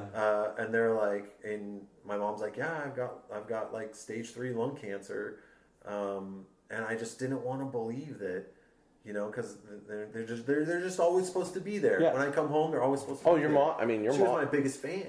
Your mom was the sweetest lady ever. Yeah, and so we ended the Free and Sleazy tour in China in 2012, and then the next year my mom died. Yeah. And then I was still riding pretty good in 2013. We did this crazy cross country motorcycle trip. Yeah, you and Paulie Savekovic and who else went on it? Max Anderson Young. Yep. Andy Fulton, not little Andrew, but Andy Fulton, and then this but we went and did that. And then Jason Finn, also I don't want to forget Jason because he was part of that too. We all went to, the whole idea was we were going to buy motorcycles, which we did, put our BMX bikes on them, and then just hit spots on the way down. Yeah. And we did a pretty good job. We rode some empty pools. I kept filming stuff and just sending them clips, and Jason was shooting photos and he was sending them photos. So it worked out pretty good. We all got to Austin. That's kind of a whole really long, fun story, but I don't know if we have time for all that. I went all the way out to New York, taking all back roads. I stopped in Kentucky. Me and Leland and Paulie did this whole, with Derek Gerard, did this whole other off-skirt down into Virginia with Crandall, all the way up into Canada. I went and saw, Greg Henry, all the way back through Colorado, all on a motorcycle, 3 months. It was amazing, riding different spots, and I didn't document a lot of it, but it was kind of my bad. But that was an amazing trip. Kind of got back after that. My frame sales were garbage. I think things had moved on. I didn't really innovate anything there. So I wasn't really getting much money. I was just kind of going off the little paychecks that I was getting. I was dating my now wife, and she's like, why don't you just get a job and ride? Just do something. I ended up getting a job at a rack shop. Me and Justin Inman went together. Yep. Yeah, and then I took one more trip. We did this pool trip. I rode my motorcycle down to LA and met with Andrew Jackson. Oh, I do remember that, yeah. And that trip was amazing. And me and Andrew and Brian Terada and Brian came out. I mean, we just had the best time. And I made a rule: there's no street riding. We can only ride pools. And it turned out to be and we were ditches and stuff. And so that's what we did. We rode all that. And then I kind of came back, and the next year my dad died. Yeah. And then after that, I was just like, fuck, dude. I'm scared to go jump down shit now. How old are you about this time? 33. Yeah. Yeah. And I was just getting scared of jumping down stuff, for some reason I felt lost. I didn't, I would go ride, but it wasn't giving me the same feeling. Yeah. Because I would lived at such this big high, and now I'm just down, you know? I don't know. And then I started asking myself, why am I depressed? Oh, it took me like 2 years because BMX was my identity. Yeah. You know, this was really hard for me. I worked so hard, all those night shifts at FedEx and clawing my way through shitty bikes and shitty jobs and shitty girlfriends and overcoming it all and doing everything that I ever wanted to do on a BMX bike. And I didn't know what else I could do. Yeah. And so I just kind of put it away for a while. Yeah. Yeah. And that was really hard. I was depressed. I didn't know who the fuck I was. I had no identity. Like...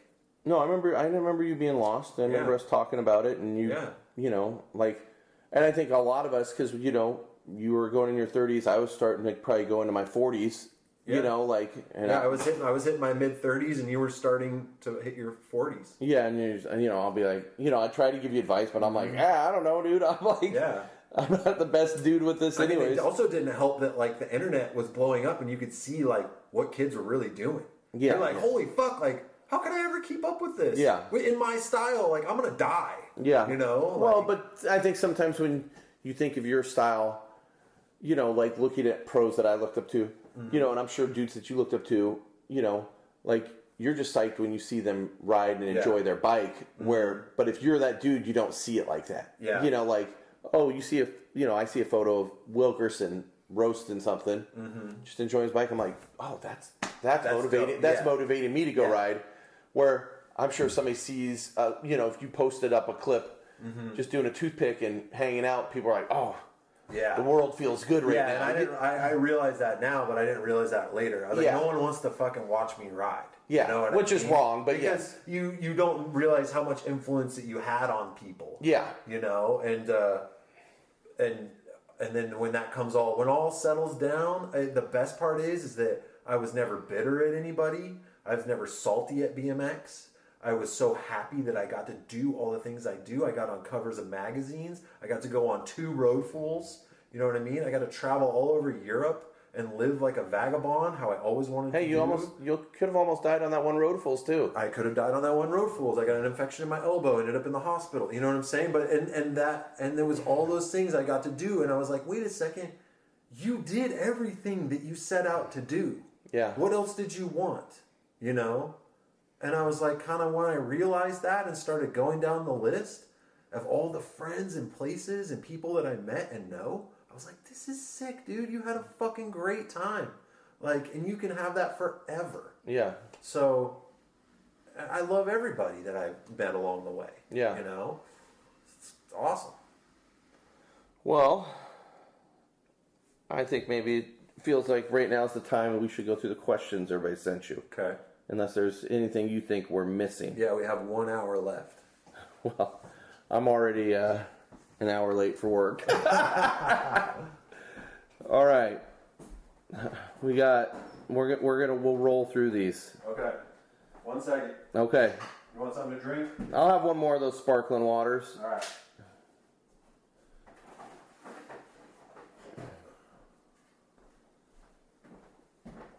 Alrighty. Oh God, I hope that thing's recording, dude. I don't want to talk about all that again. No, yeah, for sure it's recording. Okay, so I'm just gonna roll through these. Brennan Vale, our buddy Brennan, who runs. Is it a real question? It's a funny question. Okay. We love Brennan. I love Brennan. Best ground score at Burnside. Best ground score? Like maybe what best thing you found at Burnside. Oh my God. I found nothing I wanted to keep there. Nothing. Yeah, I mean, that's kind of what I would think. Everything there is nasty. We could go on 2 hours of Burnside stories and people. Hard Copy BMX Archive wants to know the first BMX video you ever saw. Okay. You're going to tell me something like nachos or something. Oh, it would be something horrid. Yeah. Not sure about. Well, I mean, like, okay, so the Scum video. Oh, that's a good one. Yeah. And the only reason why I saw that was because a friend of mine had a copy of it. Yeah. A bootleg copy of it, and it didn't have the intro, it had the intro, it just didn't have the credits. So for like years and years and years, I'd never seen the credits. Yeah. But yeah, I mean, that shit, the butcher section in that. Oh, it's so I was good. like, how? How the guy's doing Superman? So Yeah. like, Butcher riding trails. Dude, oh yeah, that video we watched. I mean, I wore it out. Yeah. Jimmy Cogan, wild card, Alaska and Portland Maniac, says he rode your signature frame, the sleepless frame, and when he first met you, he was riding one. He says, what was your favorite frame you had? What was your favorite frame you had through your whole BMX life? I really liked. I really liked anything that Solid gave me. So my Killing Machine. Yeah.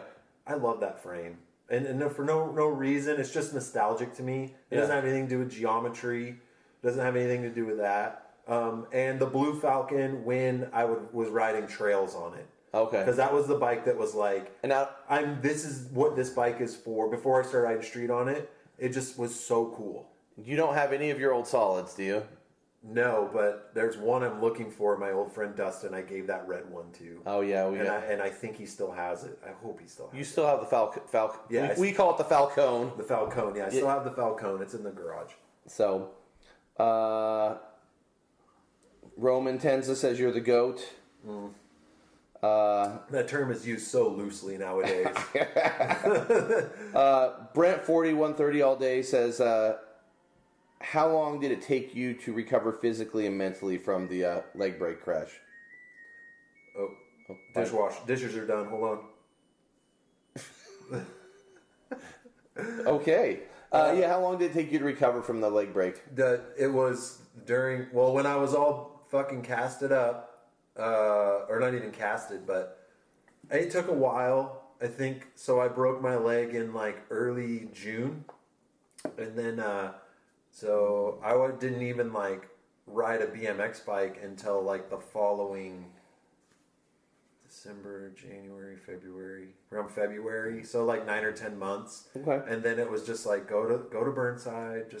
It took a little while, but it wasn't that bad. It's because I still wanted it. I had a hard shred boner, so I was like, okay, this is just part of the plan, you know. Yeah. It's just a setback. Does your leg feel pretty good nowadays? My leg feels great. My back is doesn't feel so great. My back's fine. Everything else is kind of wrecked. 15 distribution, which I think is Chris Riesenberger, wants to know how many times you've accidentally glued yourself to Leland. Oh my god, dude. There was... But Leland glued himself to you. Yeah, Leland glued himself to me. Because I split my head open at a contest in Rochester, I think.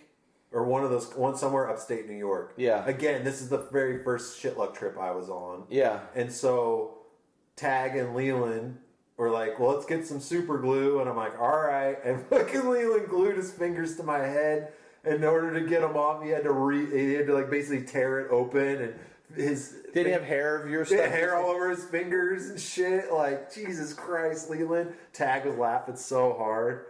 Oh, that's funny. Hondo, John Doe Bear on Instagram, John Doe Bear. says best line ever done at Burnside. I don't know about line, but fucking, I would give the prize to Jay for jumping over the wall into the landing of the hip. Yeah. I mean, like, so before he did that, I also wanted to do that. And my approach was to ride kind of alongside that top wall and jump and just weasel your way into the big wall, right? Yeah, yeah. Like that was like the safety way to do it. And that's how I thought Jay was going to do it. But then when they were filming for Building the Underground, or the Fit video. Yeah, I was there when he did it too. Yeah. And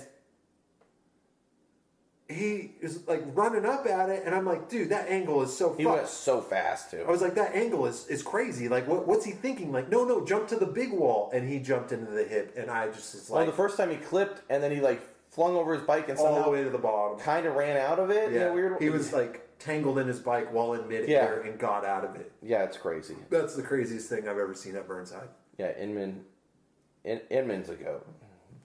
He's that and the ass drop with from Germ.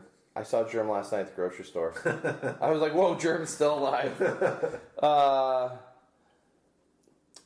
Okay, James Potter wanted to know the story behind the Blue Falcon, and we went over that. And he wants to know if you're still in touch with Ryan Evans. Yeah, I haven't talked to Ryan in a couple of years, but I have his number. He still lives in Salem.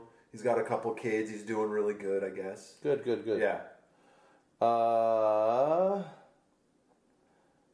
Some dude, let's see, hold on.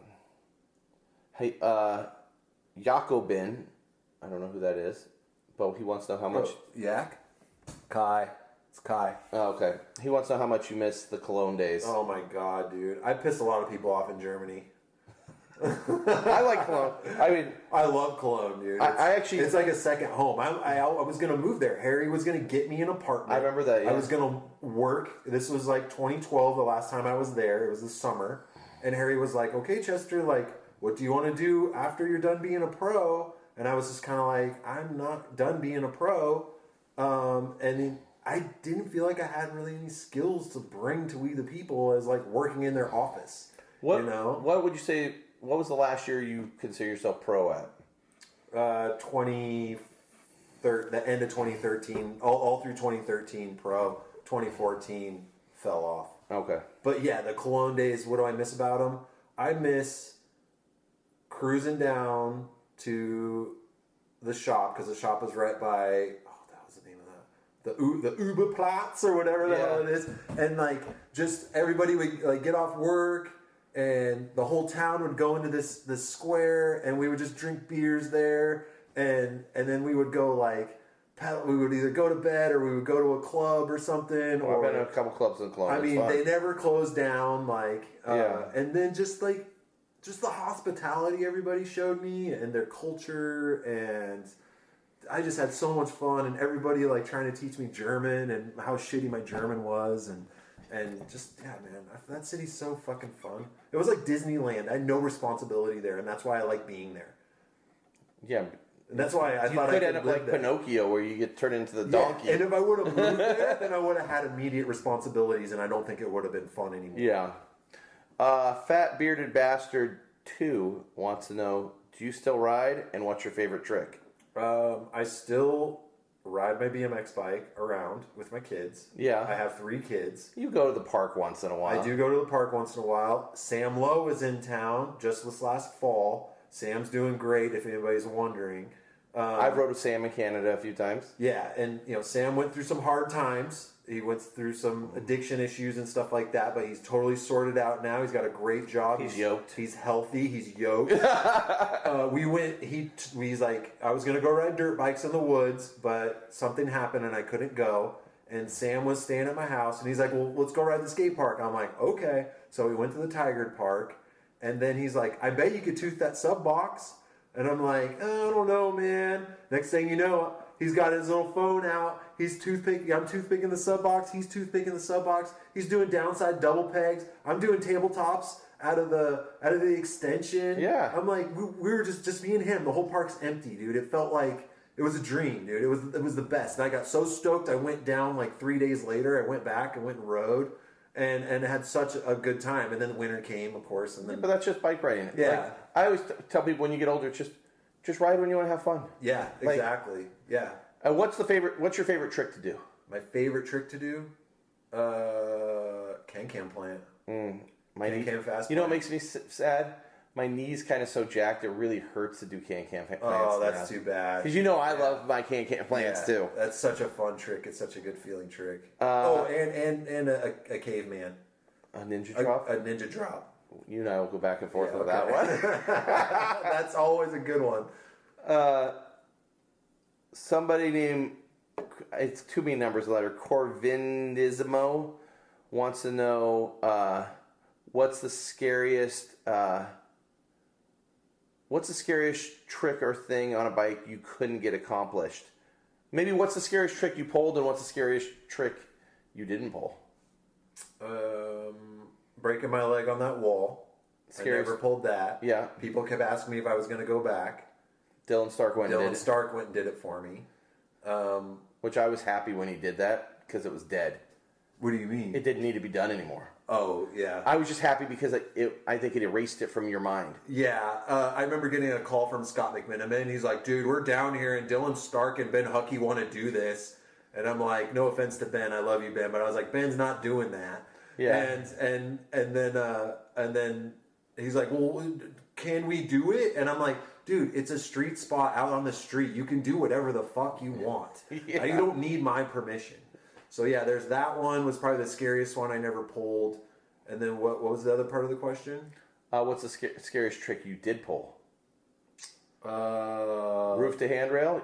to handrail is pretty scary. I'm not gonna lie. I think you were kind of the first person to do a legit roof to handrail. Were you the first? I feel like. Well, I mean, a drop onto a rail. Because yours was like Ian Monroe did that huge feeble in the Etnies video off that roof. Yeah, but that wasn't a roof to handrail. Like where you rode off a roof and dropped like 8 feet to a. Behringer did wasn't a handrail either. That rude.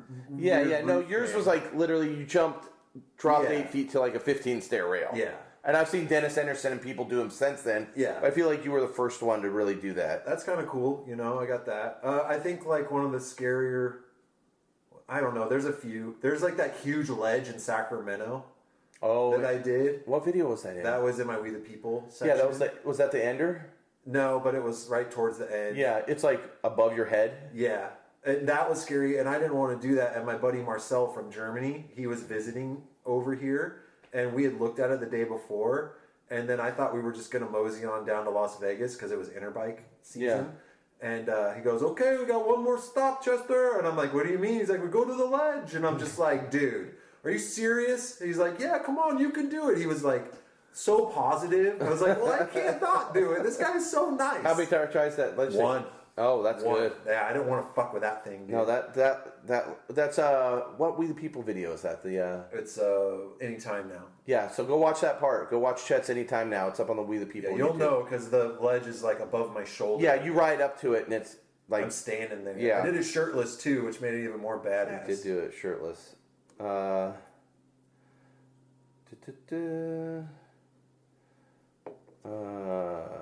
just looking through.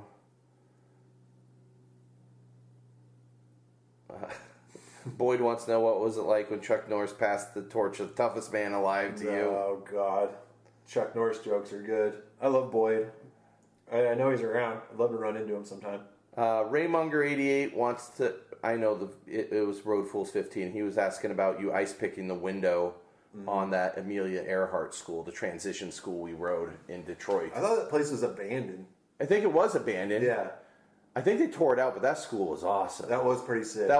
I mean, I know I was just filming. Yeah. I did a couple cars on it, but that session was just epic. And then you wanted to toothpick it, and then the cops kicked us out because they thought we were insane for being there. Yeah, they thought, they didn't care that we were riding. No, they thought it was just sketchy for us to be in that part of They're town. like, yeah, when it gets dark, you guys need to get out of here. But catfish and everybody smoking weed, we were smoking weed. They didn't care about any of that shit. Yeah, no.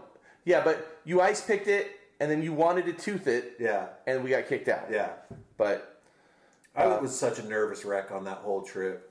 Well, I was a nervous next wreck. question has something to do with that trip.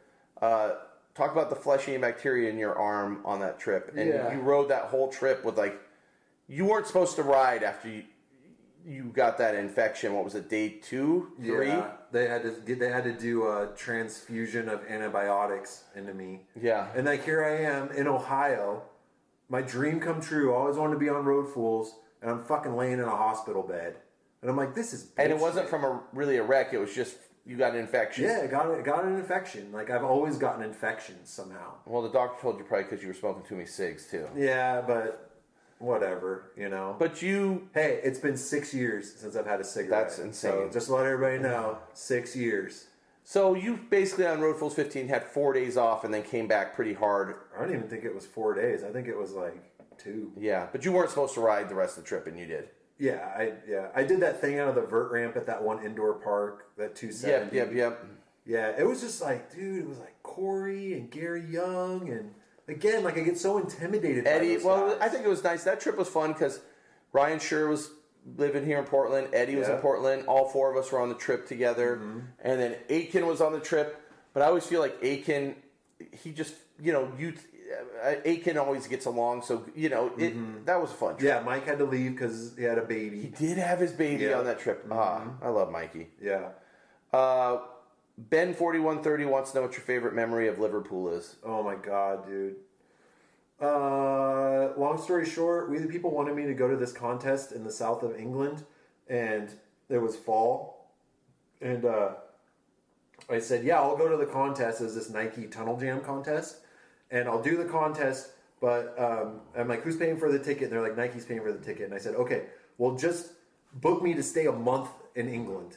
And they're like, are you sure? And I'm like, yeah, just do it. So I went, did the contest, and the coolest thing about the whole contest is I got a photo in a magazine, doing this oververt wall with my hand up in the oververt. Like you used to do at the Pier Yeah, 5. because we totally blew it on the contest. We didn't even place. Yeah. But the only thing that came out of that was me doing that. And so that was worth the whole thing right there. Yeah. So then I didn't really have anywhere to stay, and Jason Phelan was living in Liverpool in this apartment. And I went up there with him and this other dude, Phil DeMattier, this Welsh guy, and we had a fucking raging party for a month.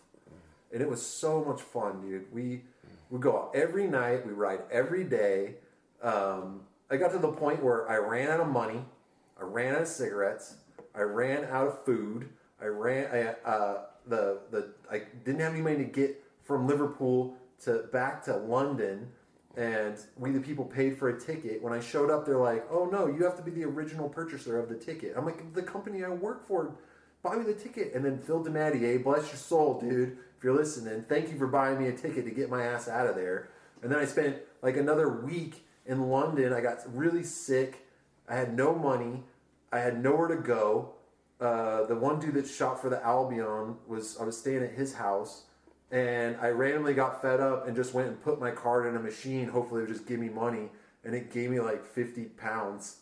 And I was like, oh my god, it saved my ass. And then when I got home, I had overdraft motherfucking fees. Like, I had no money. But yeah, going to Liverpool, man, that was just fun, dude, hanging out with him. We were boxing in the living room.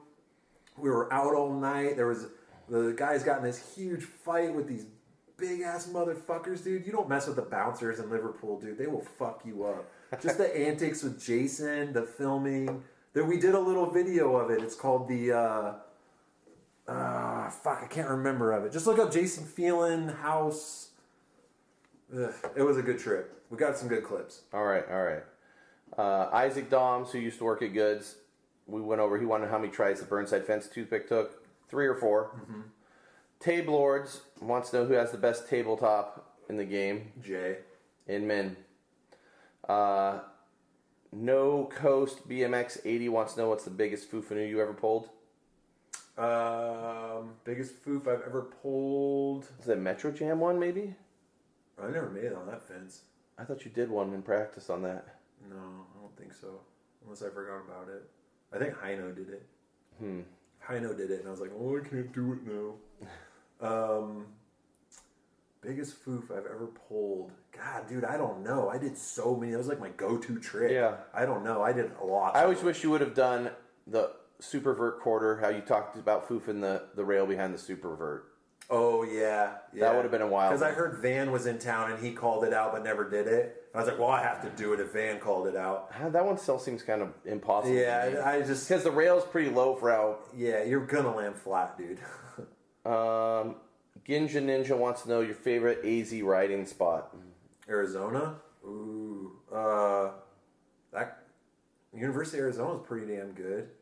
I always like that. They had that right side kinked ledge with a shitty runway that everybody always goes up. Oh, yeah. That's a good spot. Yeah, kind of Arizona's pretty...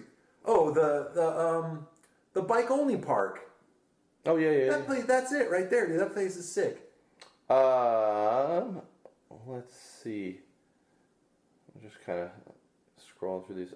Cody Scott, Roseburg dude, MMCS-30 wants to know who's your most memorable filmer. You've got a lot. Most memorable filmer. That's a weird question. It is, but it's a nice Hey, question. you're on the spot. I'm staring right at you, man. Shad will definitely be... Well, Shad, I mean, you helped me get to where, I needed to be going. Well... kind of pass the torch. I think like my favorite filmers, or not my most memorable filmers, are probably like Stu. Yeah. I did a lot of work with Stu, which he's always like, I like Stu because he gets down to business, Yeah. And sometimes he's so business that I'm like, I get nervous. Yeah, I can see that. So yeah, probably Stu. Walter Perringer, obviously, I've worked with him a little bit. I worked with a lot of photographers more than I did filmers. Filmers, it was like, Rich Forn. He did that Mexico trip with us. Yeah, it was a very memorable trip. Yeah, Rich Forn's awesome. Yeah, I mean, we kind of butted heads a lot on that trip, but also like we were acting like idiots, and he was like, "We're here to work," and his vibe was like didn't vibe with us. But later in the end, when he put out that video, I was like, "Fuck, I should have been working harder." Jesus Christ, this guy's fucking so good. Yeah. All right, we'll use this as the last one. Save rails, ride trails, wants to know, is it true you were a suspected terrorist after going out and shooting guns with Andy Merrill and a couple of the Aussie boys? Mike and Josh Cernata from Perth. Yep. They showed up. They're just kind of living, doing their world tour. Andy became good friends with them, and I was good friends with Andy, and we all kind of hit it off. And I was like, hey, why don't we all go to Southern Oregon? So all of us went to Southern Oregon. My dad was still alive, obviously, and my dad wanted the Aussies. They don't have guns, so he's like, oh, you Australians got to go shoot some guns. So he brought out the whole arsenal.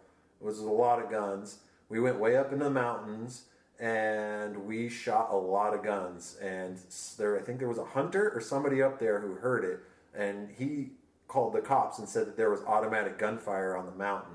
Well, there wasn't. We had no automatic weapons. And so we didn't know this, but so we drove down. My dad and my sister were in a separate truck, and I was in Andy Merrill's Explorer, whatever Exploder, Eddie Bauer Exploder. And and there's a cop right at the bottom of the hill. And then he pulls us over, and we weren't doing anything illegal. We're just shooting guns. And the guy goes, you guys up there shooting guns? And I was like, well, yeah. And then, which I should have just said no, because we didn't have any guns on us. They were all in my dad's truck. Yeah. And then so he's like, well, where are the guns? And I'm like, we don't have any guns. They're in my dad's truck. I was just, I wasn't even thinking. And so he sent like another unit to catch my dad, caught my dad, and then then he searches our whole car. The only thing he finds is Andy had a little bit of weed. And he found Andy's weed, and Andy got a ticket. And then they searched all my dad's guns. My dad was fucking pissed. Oh, I can imagine. So fucking pissed at me, right? And it's like, my son's a narc. yeah, my son's a narc. Exactly, dude. Like, I can't believe you told. That's none of their fucking business. And nothing happened because everything we were doing was legal. Yeah, completely legal. I don't know why the fuck he's mad. He's like, they're going to put me on a watch list. Oh, we had tannerite, too. You know what that is? the explosion. Yeah, the explosive stuff. But it only can explode if it's hit with a high-powered round. Yeah. Right? And we were lighting that off, too. And shooting it and making shit blow up. And the tannerite's legal. The guns are legal. Doesn't matter how many you have. Everything's legal. And the only person that got in trouble was Andy because he had a little bit of marijuana. Poor Andy. Yeah, because he had a little bit of marijuana. They're like, we don't care about all these weapons. Yeah, well, we do care about this little weed you have, this little stem. So Andy's the only one that got a ticket. Poor Andy. We never got put on. I don't know if we got put on a list, but all right. Well, thanks for sitting down and talking with me, Chet. No problem, man. We're gonna get you racing soon. There's a lot more stories, so. Well, we're good today. I got to go to work. I know. I gotta go pick up the kids. All right, thank you, buddy. Yeah, no problem. Later. Hey guys, thanks for listening. I really appreciate you guys. Just wanted to give a shout out to my buddy Eric Eisenhower. He revamped the intro music for us. I'm sure a lot of you recognize it from the movie Rad. We were on the last 28 podcasts using a small part of Thunder in Your Heart. But if we're going to be running these on YouTube, we would definitely get a licensing thing. So we changed it up a little. It's called Blunder in Your Shart now. But I just wanted to give a big thanks to Eric for doing that. Eric's been a big part of the Portland BMX scene for a long time, and he's an amazing musician. So just wanted to say thank you on that point. If you guys want to see more of us, you can always check us out at Snakebite BMX on Instagram or on YouTube, and go give our buddies at Dig BMX a follow on both of those also. And here, I'll just even add one too. I help out with a magazine called Greystoke BMX, and they have an Instagram too. So check those out if you want more BMX stuff, and I'll talk to you guys in the next one. Thanks.